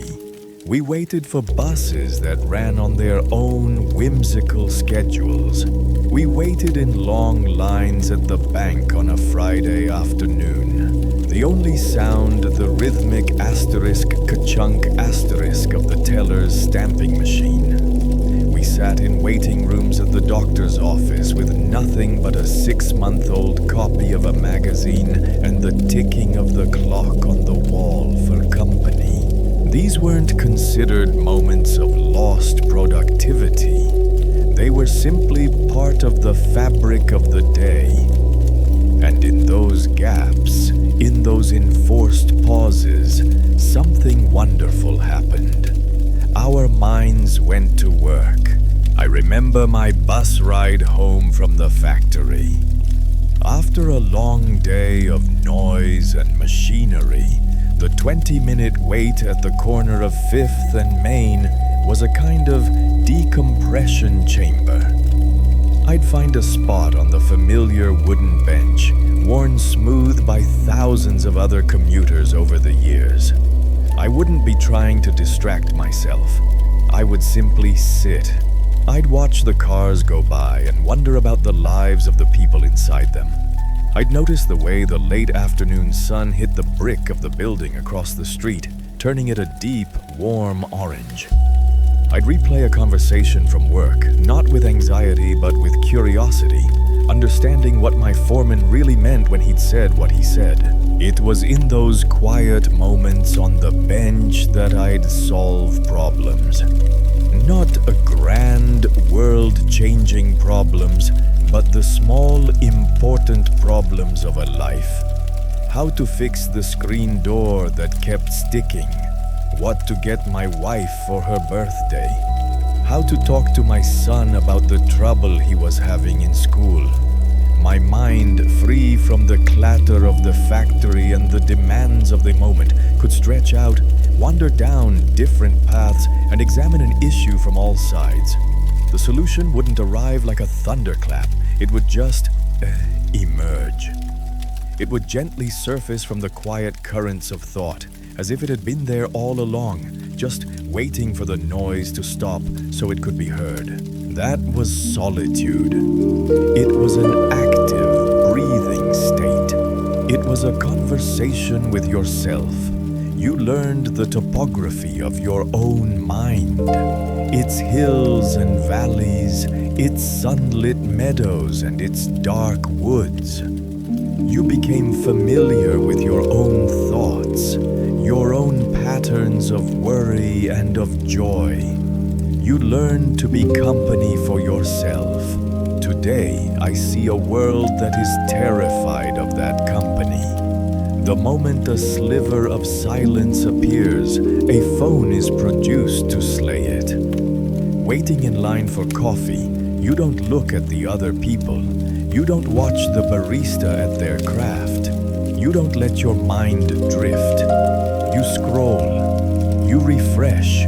You consume 1,000 tiny glittering fragments of other people's lives, other people's thoughts, other people's lunches, and in doing so, I fear you are losing the ability to hear your own. Your inner world is being starved of the oxygen it needs to flourish.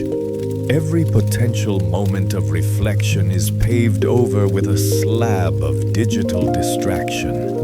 And the result, the great paradox of our age, is that people are more connected than ever, and yet they seem more profoundly lonely. It's the ache of a different kind of loneliness. It's not the absence of other people, but the absence of oneself. It's the feeling of being a hollow vessel, filled each day with the noise and opinions of the entire world, but with no solid core inside.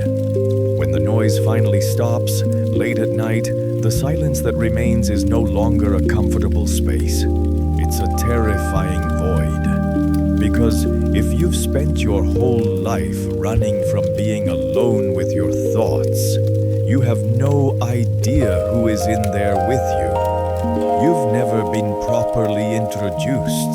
The mind is like a garden. In my day, the quiet moments of waiting, of walking, of just sitting were like a gentle, steady rain. They allowed seeds of ideas to sprout. They let you tend to the things that were growing, to pull the weeds of anxiety, to see what was blossoming. It wasn't always pleasant. Sometimes you had to confront thoughts that were difficult or sad, but that was part of the work. You learned to sit with them, to understand them, to integrate them. You cultivated your own internal landscape. The constant stream of information today is not a gentle rain. It's a fire hose. It blasts the soil, washing away any tender shoots before they can take root. It's so loud and so relentless that it becomes a substitute for thought rather than a stimulus for it. You consume so much, you never have time to digest. You know a little about everything, but you have no time to figure out what you truly believe about anything. So this is the lesson I hope to pass on. The small piece of wisdom from an old man who learned to find peace on a bus bench. Do not be afraid of the quiet. Do not be afraid of the empty moments.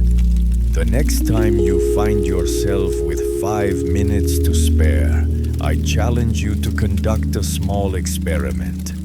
Leave the phone in your pocket. Just stand there or sit there. Look around you. See the faces of the people passing by. Notice the architecture of the building you're in. Listen to the symphony of the world. The traffic, the distant chatter, the hum of the refrigerator. And then listen to what happens inside your own head. It might feel strange at first. Your mind, so accustomed to being fed, might thrash about, restless and hungry. Let it. Let it be bored. Let it be agitated. Just stay with it, because after a minute or two, it will begin to settle. It will start to wander, to explore, to create. It will dredge up a forgotten memory. It will untangle a knotty problem. It will hand you a creative idea out of the blue. In those quiet, unclaimed moments, you will begin the slow, lifelong work of getting to know yourself. You will learn to be your own companion. You will find that solitude is not a punishment, but a privilege. It is the space where the soul breathes, and you may just discover that the connection you've been so desperately seeking in the glowing screen in your hand has been waiting for you all along. In the quiet, steady beat of your own heart. I was clearing out the top shelf of a closet the other day, a dusty old place where forgotten things go to hibernate, and I found a small cedar box. It wasn't much to look at, just a simple thing with a little brass latch. But when I opened it, the scent of old paper and dry wood filled the air, and I was transported. Inside, tied with a faded blue ribbon, was a stack of letters. And on the top of the pile was an envelope addressed to me in my mother's hand. I didn't even need to see the name on the return address. I would know that handwriting anywhere. The elegant, looping capital T, the way her eggs and E's dipped so gracefully below the line, the slight rightward slant of the entire script. It was as familiar to me as her voice, as the scent of the rosewater she used to wear. My mother taught me to write like that. She'd sit with me at the kitchen table, her hand guiding mine, showing me how to form the letters not as separate, clunky characters, but as a flowing current of thought. "Your handwriting is your signature on the world, son," she would say. "Make it something beautiful. Make it something that shows you care." I sat there on the floor of the closet, the letter in my hand, and I realized with a sudden, profound sadness that I was holding a message written in a dying language. My grandchildren can't read this, not easily anyway. They'd have to puzzle it out, like archaeologists deciphering hieroglyphs on a tomb wall. Cursive. To them, it's an ancient ornamental code. To me, it was the very language of connection. We've talked about maps and about the virtue of waiting, but this feels even more personal. The art of the letter was a cornerstone of how we loved one another from a distance. It was a skill, a craft, a deliberate act of intimacy that has been almost entirely replaced by something else, something faster, certainly. But I wonder if it's something lesser. Writing a letter was a ritual. You didn't just dash it off while waiting in line for coffee. You set aside time. You chose your paper. Maybe simple lined stationery, or perhaps something finer for a special occasion. You found your favorite pen, the one that felt just right in your hand. And then you sat down and you began a conversation. The slowness was the point. The physical act of forming each word with your hand forced your mind to slow down to match its pace. You couldn't just type a stream of consciousness. You had to think. You considered your words. You crafted your sentences. You were sending a part of yourself through the mail, and you wanted it to be your best self. The very effort it took, the thought, the time, the stamp, the walk to the mailbox was a message in itself. It said, "I stopped my life for a little while and thought only of you." And what a thing it was to receive a letter. There was no instant notification, no little red dot on a screen demanding your immediate attention. There was only the quiet hope as you opened the mailbox each day. And when you saw it, an envelope with your name on it, written in a hand you loved, the world would stop for a moment. You'd take it inside, maybe put the kettle on. You'd find a comfortable chair. The opening of the letter was its own ceremony. You'd slide a finger under the flap, careful not to tear the page, and pull out the thin sheets of paper. And there they were. Not just their words, but a physical trace of the person themselves. You could see where the ink was darker, because they'd pressed down harder, maybe in a moment of passion or emphasis.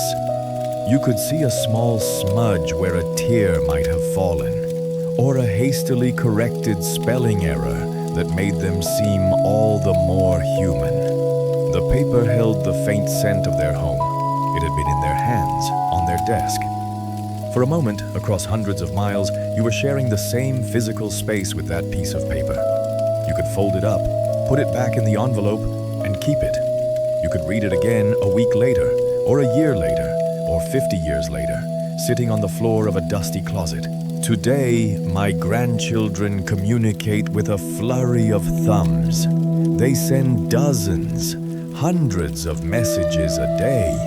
They are in constant contact, a state of connection that my generation would have considered pure science fiction. They send photographs, little video clips, strings of symbols that are meant to convey an emotion. And it is a marvel. It truly is. I can see my great-granddaughter's smile the moment it happens, even if she's 1,000 miles away. There is a beauty and a power in that immediacy that I would never deny. But I watch them, and I see the trade-off. Their messages are ephemeral. They exist in a digital cloud, a stream that flows by so quickly that nothing ever truly lands. They are disposable. They are uniform. A text from a loved one looks, for all the world, just like a notification from the bank. It's the same font, the same background, the same sterile perfection.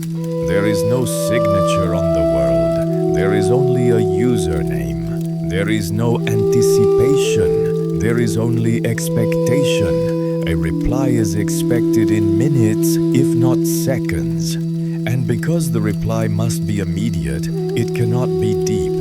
It's a quick reaction, a thumbs up, a short acronym. There is no time for crafted sentences, for considered thought, for the slow, careful unfolding of a feeling. The beautiful, patient art of correspondence has been replaced by the frantic, endless churn of content. Have we traded beauty for speed? I look at my mother's handwriting so full of grace and character, and I think the answer is yes. We have. We've traded the thoughtful for the instantaneous. We've traded the permanent for the fleeting.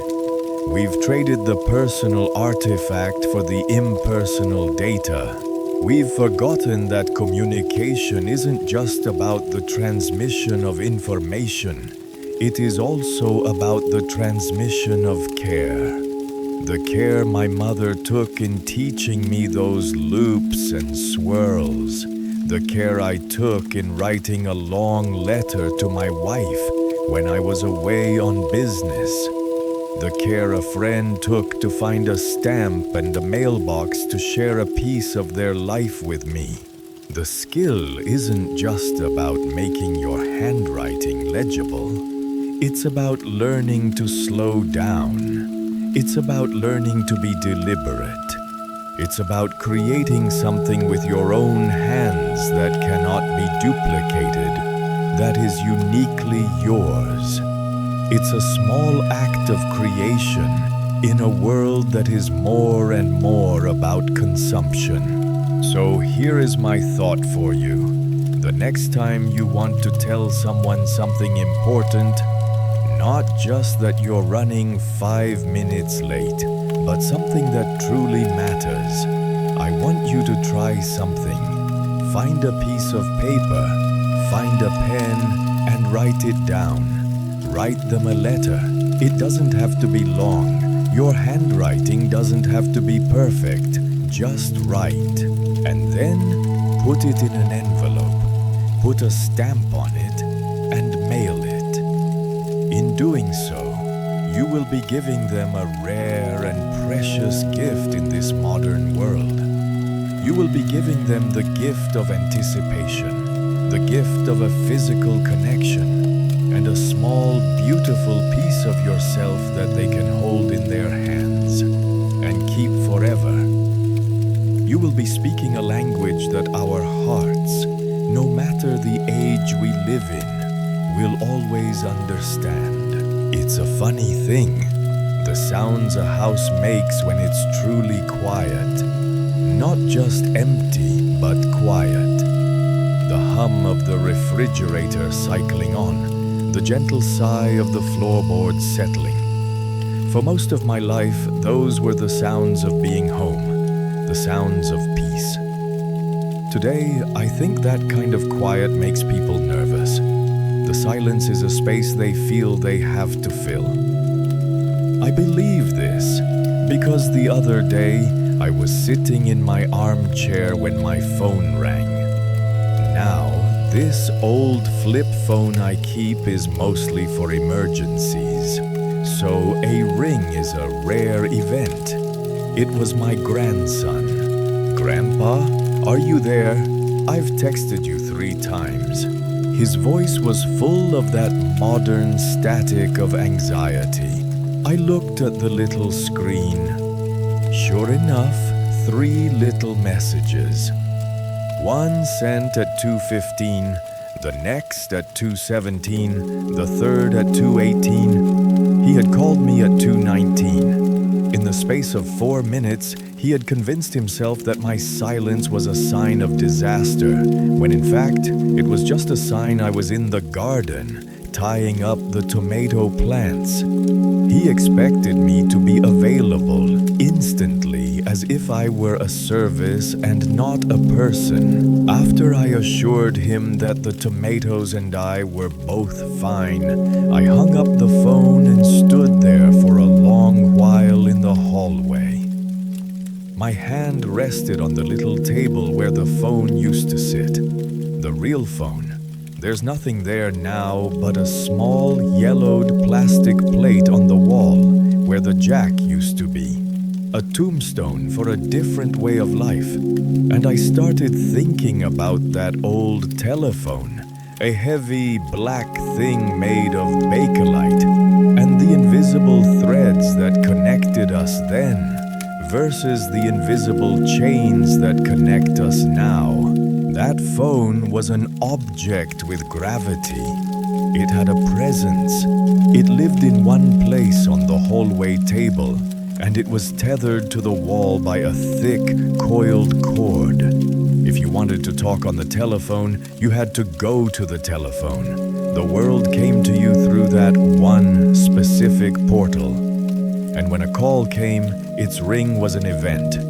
It was a loud, insistent, metallic brrring that cut through the silence of the house. It demanded your attention, and you gave it. When you picked up that heavy receiver and brought it to your ear, you were committing to a conversation. The cord was only so long. You could pace a few feet back and forth, maybe doodle on the notepad we kept by the phone, but you were fundamentally anchored to that spot. You couldn't check your email or scroll through pictures or pretend to listen while you were watching the television. You were simply there, on the phone. Your attention was a gift you gave to the person on the other end of the line, and you received that same gift in return. We learned to listen in a way that I think is becoming a lost art. You couldn't see a face, so you listened to the voice. You heard everything in it. The slight hesitation that meant they weren't telling you the whole story.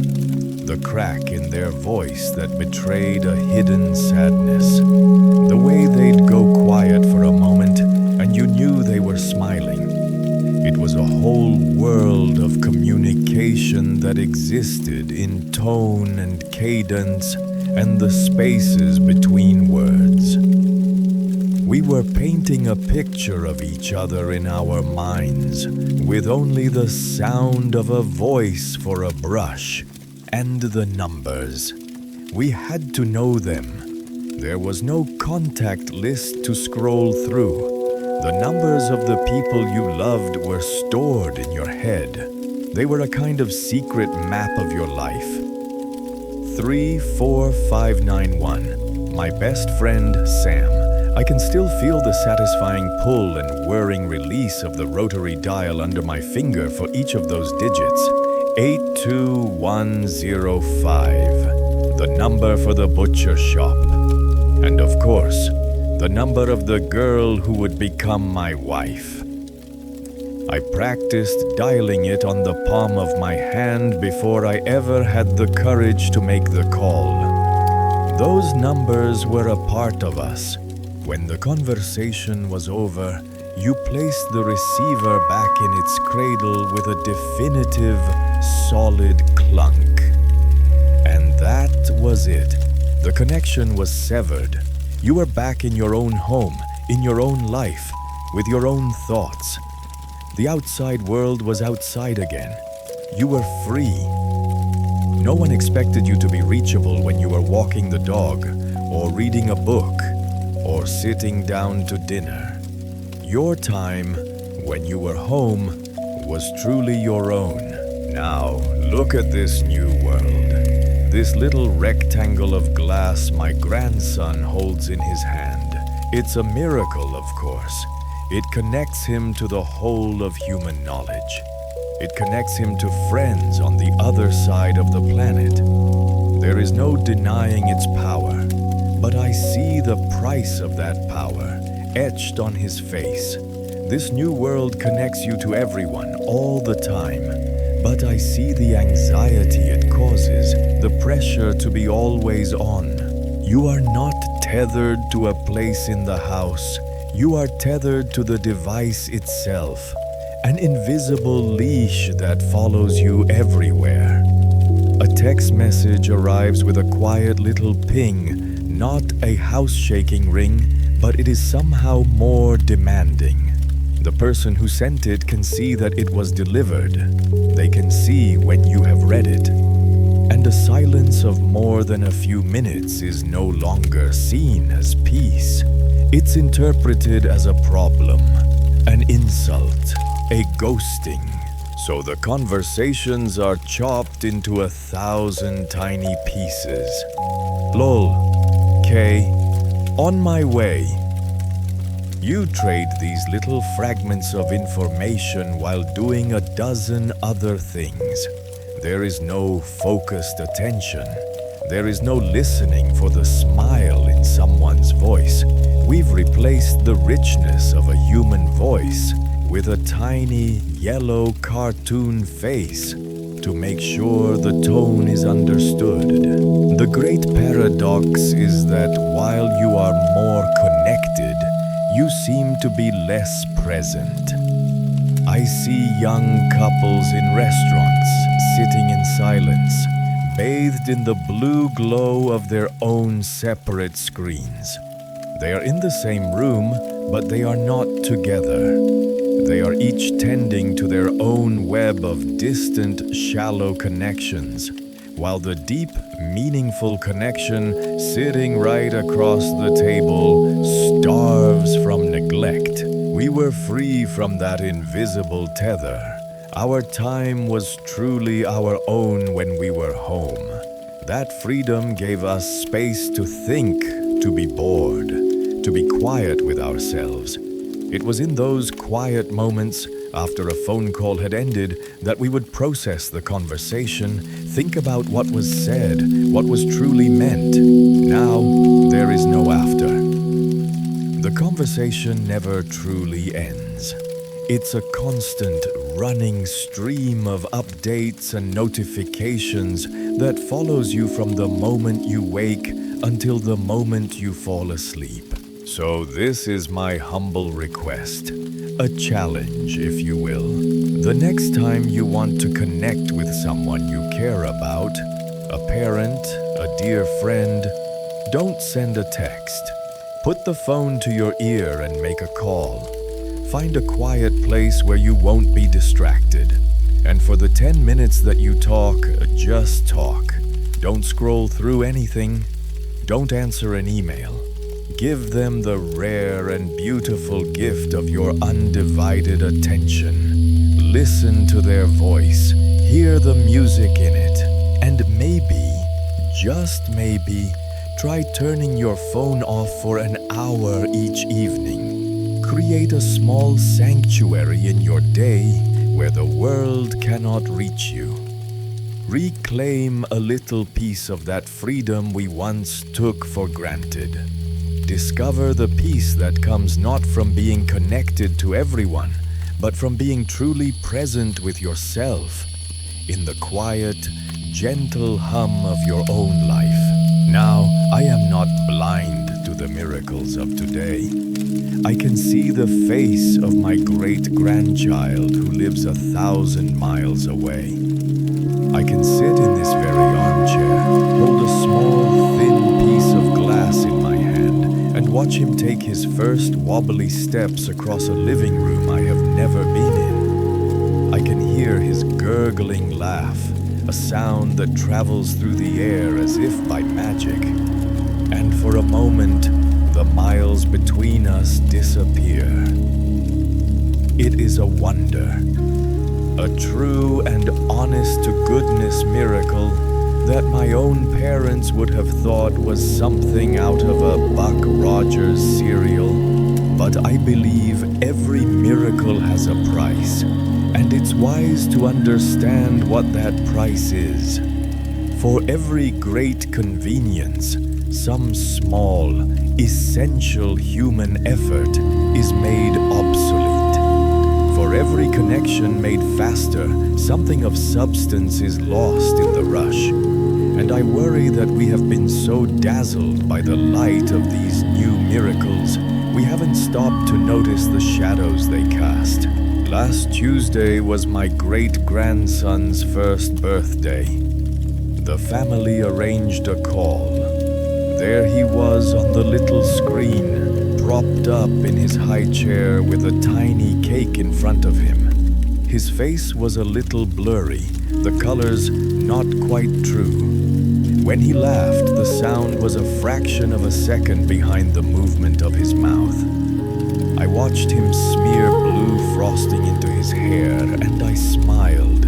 It was a beautiful moment, and I am grateful for it. I truly am. But after the call ended and the screen went dark, I sat there in the silence, and my heart ached with a strange kind of emptiness, because I remembered my own son's first birthday. I remembered the weight of him in my lap. I remember the feel of his impossibly soft hair under my hand, the sticky mess of his fingers when he reached up and grabbed my nose. I remember the smell of sugar and baby powder and the specific warm scent that was uniquely his.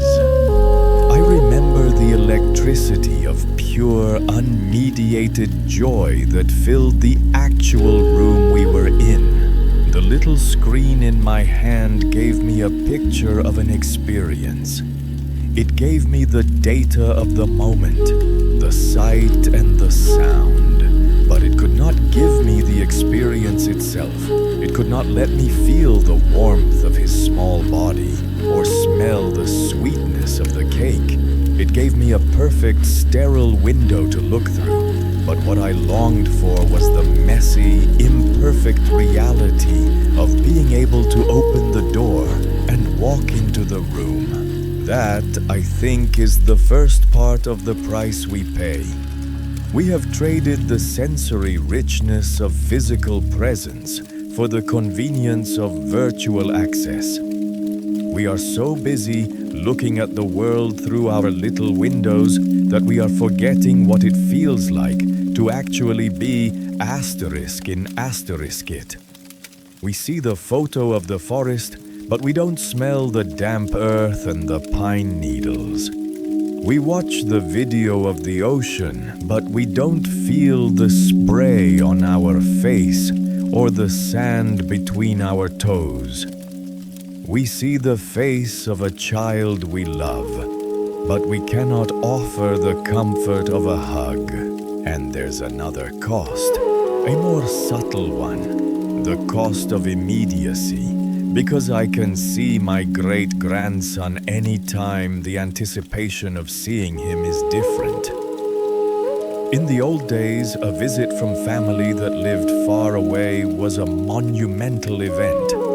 It was planned for months. Letters were exchanged, travel arrangements were made. The days leading up to their arrival were filled with a kind of delicious, hopeful tension. The house was cleaned, special meals were planned, and the reunion itself. That first moment you laid eyes on them at the train station or the airport. It was a flood of emotion so powerful it could take your breath away. That feeling was earned. It was earned by the waiting, by the distance, by the longing. I wonder if this constant low-level connection we have now, these daily pictures, these quick video calls, I wonder if it smooths out those emotional peaks. We've eliminated the pain of longing, which is a wonderful thing in many ways. But I fear that in doing so, we might also have diluted the overwhelming, soul-shaking joy of reunion. We've traded the mountain range of emotional life for a flat, comfortable, and endless plain. But the highest price, the one that worries me the most, is the loss of our sanctuary. The home used to be a fortress. It was the one place in the world you could retreat to, shut the door, and be free from the demands of the world. The telephone might ring, but it was attached to a wall. You could walk away from it. Mail would come once a day, and that was that. You had hours, whole evenings, that belonged to nothing and no one but you and your family. That fortress has been breached. The miracle that lets me see my great-grandson also lets my boss email me at 9 o'clock at night. The device that connects me to family also brings the anger and anxieties of the entire world into my living room. There is no longer an off switch. The door is shut, but the world streams in through these little glass portals we carry in our pockets. We are never truly alone, and so we are never truly together. I see it when my grandchildren come to visit. They are here in my house, sitting on my couch, but they are also somewhere else. Their attention is fractured, split between the room we share and the dozen conversations happening on their phones. We talk, but their eyes are always drifting down to the screen. A notification will chime, and just like that, a part of them is gone, pulled away into the digital ether. The miracle is that they can talk to a friend in another country. The price is that they are forgetting how to talk to the person sitting right next to them. The gift of constant connection has come at the cost of undivided attention. And undivided attention is the most fundamental ingredient of love. It is the purest way we have of telling someone, "You matter." Right here, right now, you are the most important thing in the world to me.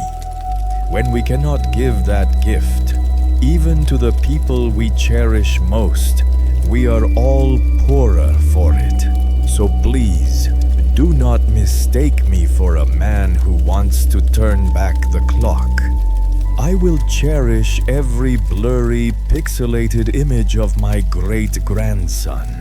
I will be grateful for every magical call that crosses 1,000 miles in an instant. But I will not forget the price.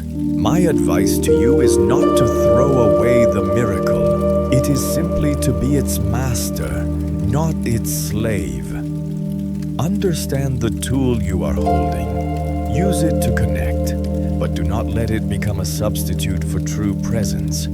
Use it to arrange a time to meet, and when you are there, put the device away.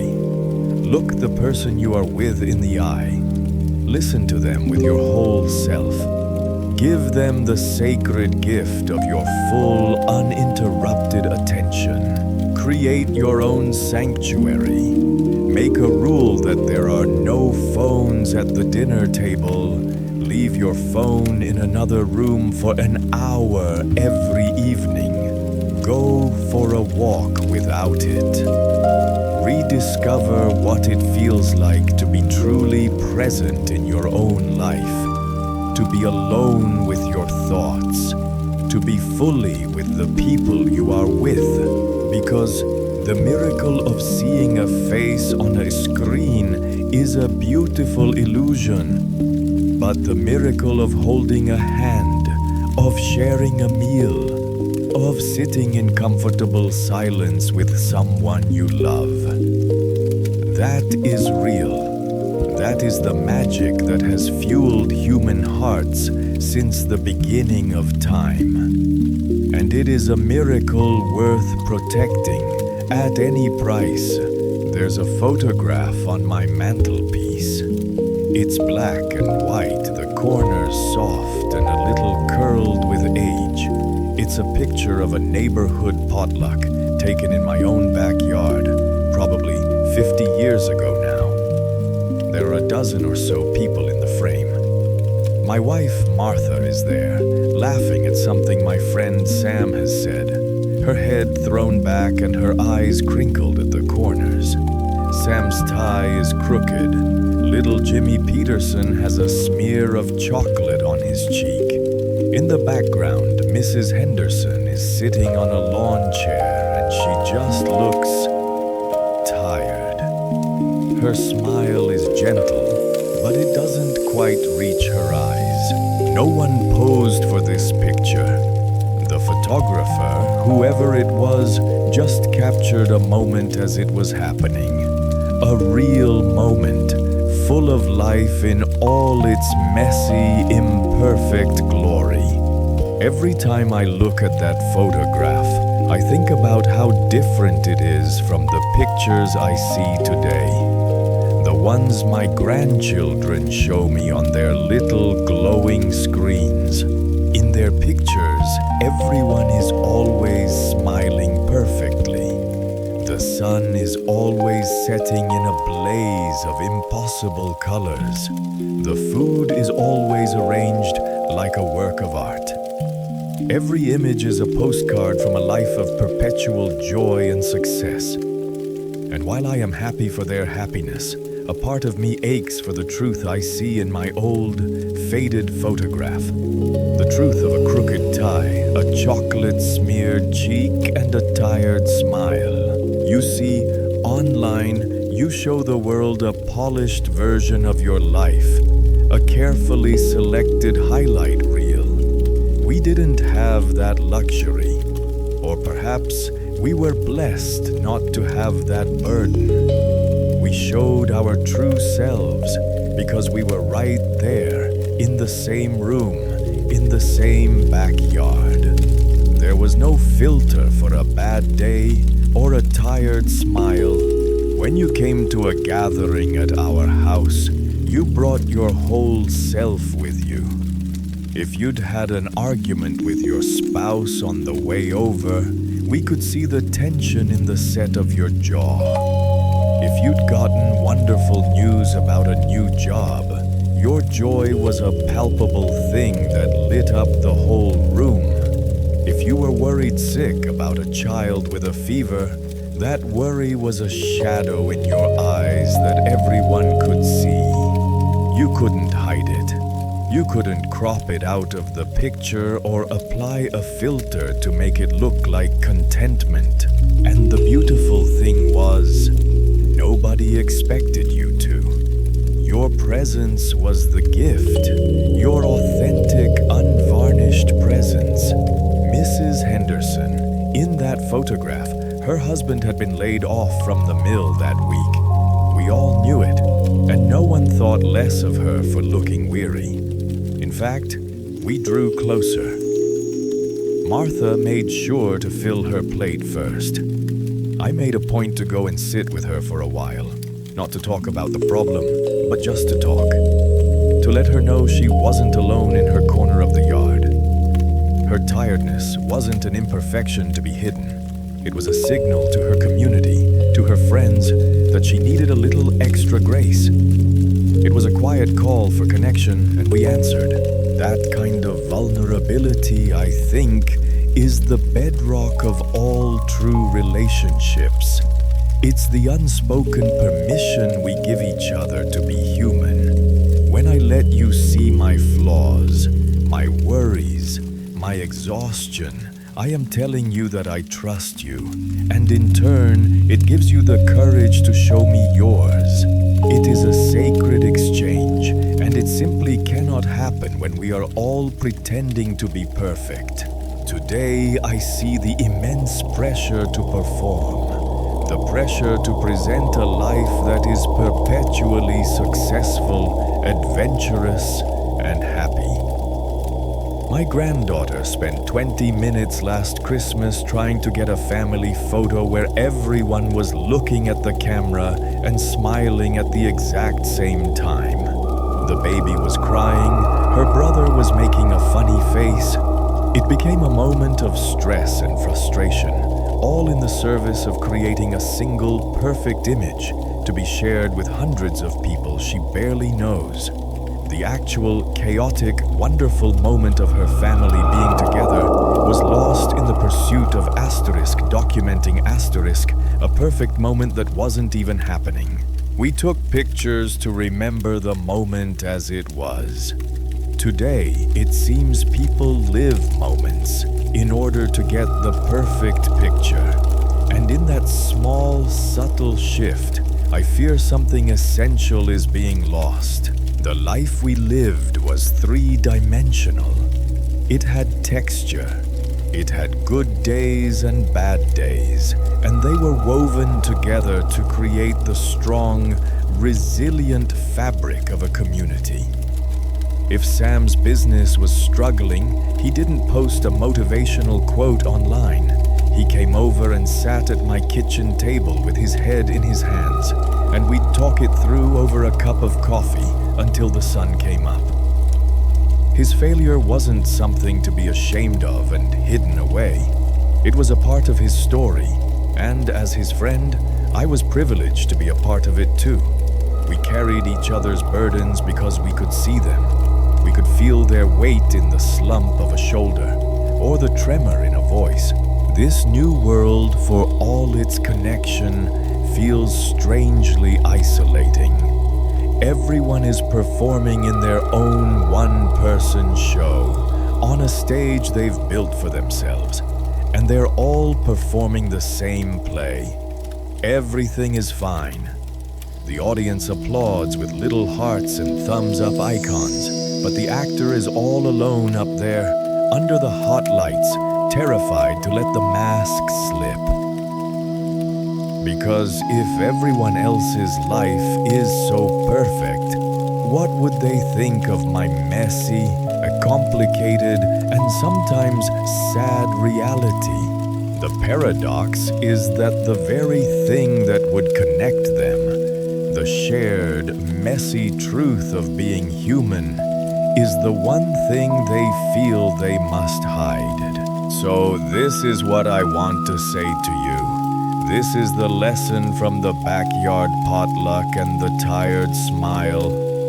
Please, be brave enough to be real. Your polished online life, your collection of perfect moments, it might get you followers. It might get you likes, but it will never get you community. It will never get you the feeling of someone sitting with you in your weariness, offering not advice, but simply their presence. The next time you're with the people you love, resist the urge to capture the perfect photo. Instead, try to capture the actual moment. Be in it. Notice the crooked tie. Laugh at the chocolate-smeared cheek. And if you see a friend with a tired smile, don't try to cheer them up for the sake of a picture.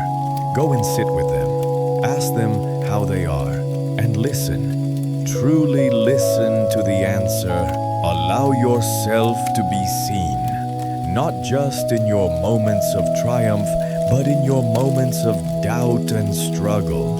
The people who stick around for both are the only ones who truly matter. That is the art of connection we practiced, not because we were wiser, but because we had no other choice. We didn't have a screen to hide behind. We only had each other. And as it turns out, that was all we ever really needed. Your true self, in all its imperfect glory, is the greatest gift you have to offer. Don't hide it from the world. The world is starving for it. That authentic self, the one the world is so hungry for, I find myself wondering if you even have a chance to meet it anymore. It's a difficult thing to find, you see. It doesn't shout, it speaks in a whisper. And the world today is so very, very loud. It's not the noise of factories or traffic I'm talking about, though there's certainly more of that too. It's a different kind of noise, a relentless, chattering hum that follows you everywhere. It comes from that little glowing rectangle you all carry in your pockets. A constant stream of opinions, pictures, arguments, advertisements, and updates from people you've never met and people you know all too well. It's a river of information, and you are standing in the middle of it, day in and day out, trying not to be swept away. In my day, the world had edges. The news came once in the morning. On paper you could fold up and put aside. Conversations happened on the phone, and they ended when you placed the receiver back in its cradle with a satisfying click. Gossip was shared over a fence, but eventually you had to go inside to start dinner. The noise of the world had an off switch. Life was punctuated by moments of quiet. We didn't call it disconnecting. It was just living. It was the drive home from work with nothing but the hum of the engine. It was sitting on the porch after supper, listening to the crickets start their nightly chorus. It was the silence in the house after the children were finally asleep. A silence so deep you could almost hear the dust settling. And in that quiet, something important happened. We had time to think. We had time to process the day, to let our thoughts wander down unmarked paths. We had time to get bored. Oh, boredom is a forgotten art. You see it as a void to be filled instantly. A spare 2 minutes in a line must be filled with a quick scroll. A quiet moment on the bus requires headphones. Your generation seems to run from boredom as if it were a monster, but we knew boredom as a friend.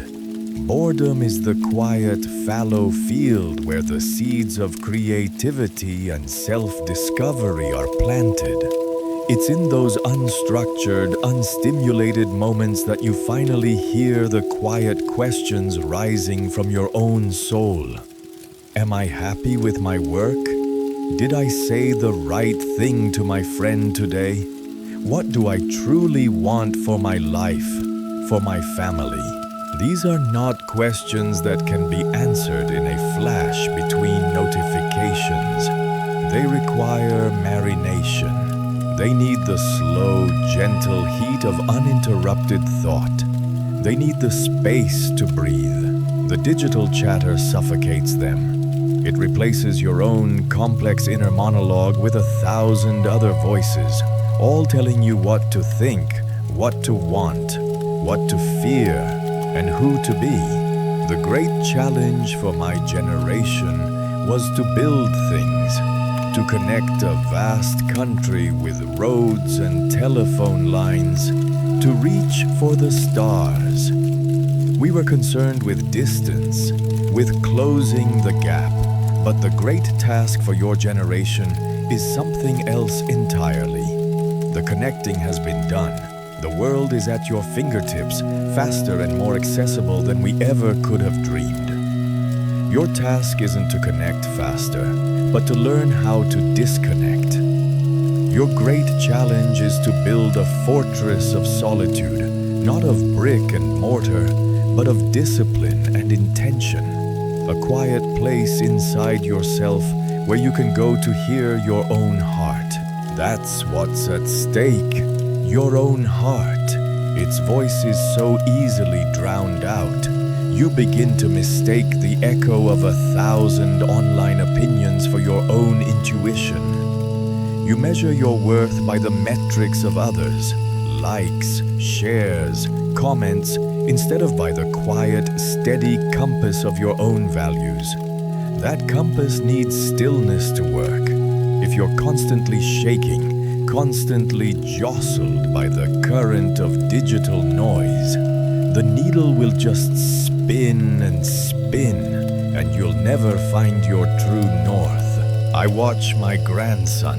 He's a good boy, a smart boy, but he's never truly alone. If he's in a room by himself, his phone is there with him, piping in the thoughts and feelings of the entire world.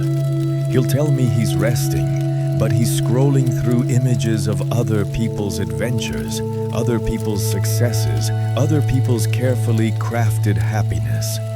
He's not resting, he's consuming. He is filling his mind, not clearing it. The art of connection, the real art, begins with connecting to yourself. How can you offer your true, authentic self to another if you haven't spent any time getting to know it? How can you sit in comfortable silence with a loved one if you can't even bear to sit in silence with yourself? So I ask you to try an experiment. Find a little bit of quiet. Leave your phone in another room for one evening a week. Go for a walk in the woods and leave the headphones behind. Just listen to your own footfalls on the path and the sound of the wind in the trees. Buy a notebook and a pen, and when you have a thought, write it down instead of typing it out for the world to see. Let some of your thoughts be just for you. Let them be private, unjudged, and unliked. In the beginning, it will feel strange. The silence will feel deafening. You will feel an itch in your fingers to reach for that screen. You have been trained, like a dog to a bell, to respond to every ping and vibration. The quiet will feel like emptiness, but I promise you, if you can sit with that discomfort, it will pass.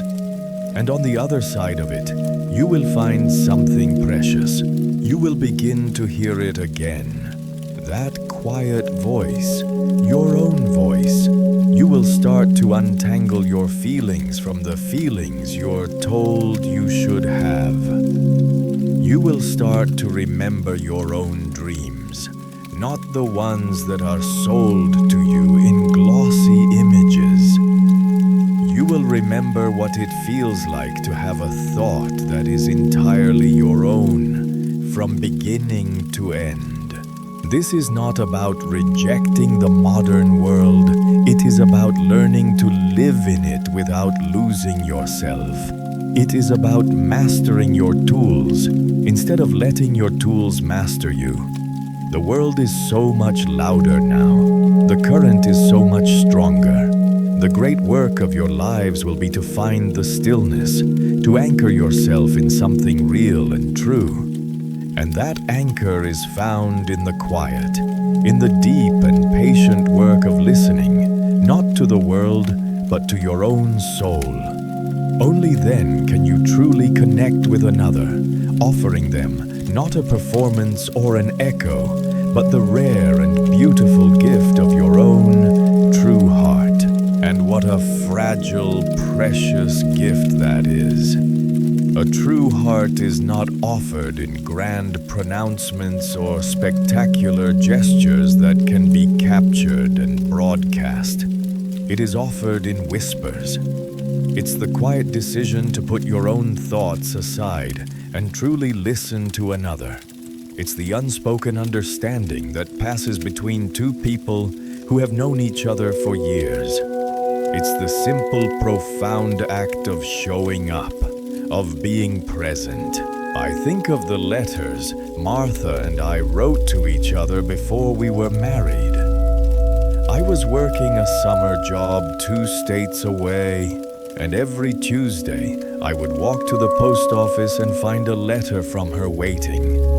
And every Sunday evening I would sit at my little desk with a single lamp burning, and I would write back. The tools of our connection were a bottle of ink, a fountain pen that always seemed to leak a little on my finger, and a thin, crinkly sheet of airmail paper.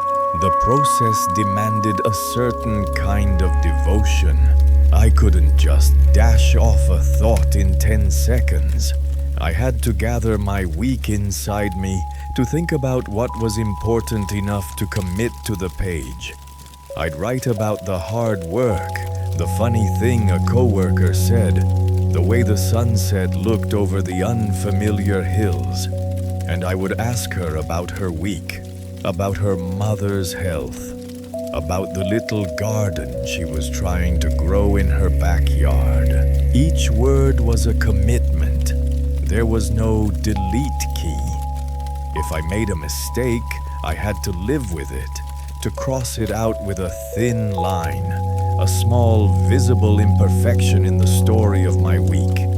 And when the letter was finished, I would fold it carefully, slip it into an envelope, and walk it down to the corner mailbox. There was a finality to the sound of the metal flap closing. My thoughts were on their way, traveling over miles and days, a physical piece of my mind and heart making a slow pilgrimage to hers. And then the waiting. There was a beauty in the waiting. It gave your words time to settle. It gave her words time to ripen. The anticipation of her reply was a gentle thrum beneath the surface of my days. That period of silence wasn't a void. It was a space filled with trust. Trust that my letter would arrive. Trust that she would read it with care. And trust that she would write back. The entire exchange was an exercise in patience and faith. Now you can send a thought across the world in the blink of an eye. You can have a conversation with a dozen people at once, and that is a miracle of a sort. But I wonder if in gaining all that speed, you've lost the power of the pause, the reverence of the ritual, the quiet contemplation that turned a simple update into a testament of affection. A letter was a gift of time and attention, two of the most valuable things a person can ever give. A quick text message peppered with little pictures can be a wonderful thing, a delightful little spark. But it is not the slow, steady burn of a handwritten letter. It isn't the pen or the keyboard that is the issue. It has never been about the tools. A cruel word typed is just as sharp as one that is written in ink. A loving sentiment can glow just as warmly from a screen as it can from a page. The issue, as I see it, is one of intention. The old tools, by their very nature, forced us to be intentional. Their slowness was a feature, not a flaw. They gave us time to consider, to ask ourselves, is this true? Is this kind? Is this necessary? The new tools are designed for speed, for reaction. They encourage the quick comeback, the instant opinion, the unthinking share. They reward the loudest voice, not the most thoughtful one. And in that rush, intention is often the first casualty. We communicate more than ever, but do we connect more? Or do we simply collide more often? A series of brief, glancing impacts that leave us feeling more bruised and alone than before. This is the heart of what I have been trying to say. This is the lesson that has been whispering to me from that old photograph on my mantelpiece for all these years. The world will keep changing. The tools will become faster, more dazzling, more immersive. There will be new ways to talk, to share, to show your life to the world that I cannot even begin to imagine. And that is fine. That is the way of things. But I beg you, do not be so mesmerized by the new tools that you forget the ancient work they are meant to do. Do not get so caught up in building your profile that you forget to build your character. Do not spend so much time curating the photo album of your life that you forget to live the life itself. The tools will always change, from ink pens to glowing screens. But the fundamental human need for genuine, heartfelt connection remains the same. It is the root from which all true happiness and meaning grows. It is the steady anchor in the storm of life. Tend to that need, nurture it, make time for it, turn off the noise, if only for a little while, and listen. Listen to yourself, and then listen to the people you love. Really listen. Look them in the eye. See the truth of their joy, and see the truth of their weariness. Let them see yours. Be brave enough to put down the camera and just be in the messy, imperfect, beautiful moment with them. Build a life of memories, not just a gallery of pictures. I look at my photograph now. Martha's laugh, Sam's crooked tie, Mrs. Henderson's tired smile. It's not a highlight reel. It's a snapshot of real life, of a real community. And it is more beautiful to me than all the perfect, filtered images in the world, because it is true. It reminds me that we were there for each other, not just in the curated moments of triumph, but in the quiet, ordinary, difficult moments in between. That is the art of connection. It is simple and it is profound. It requires no special equipment, only an open heart and a willingness to be present. The tools do not matter, the heart does. Tend to that in yourself and in others, and I promise you, you will never be truly lost.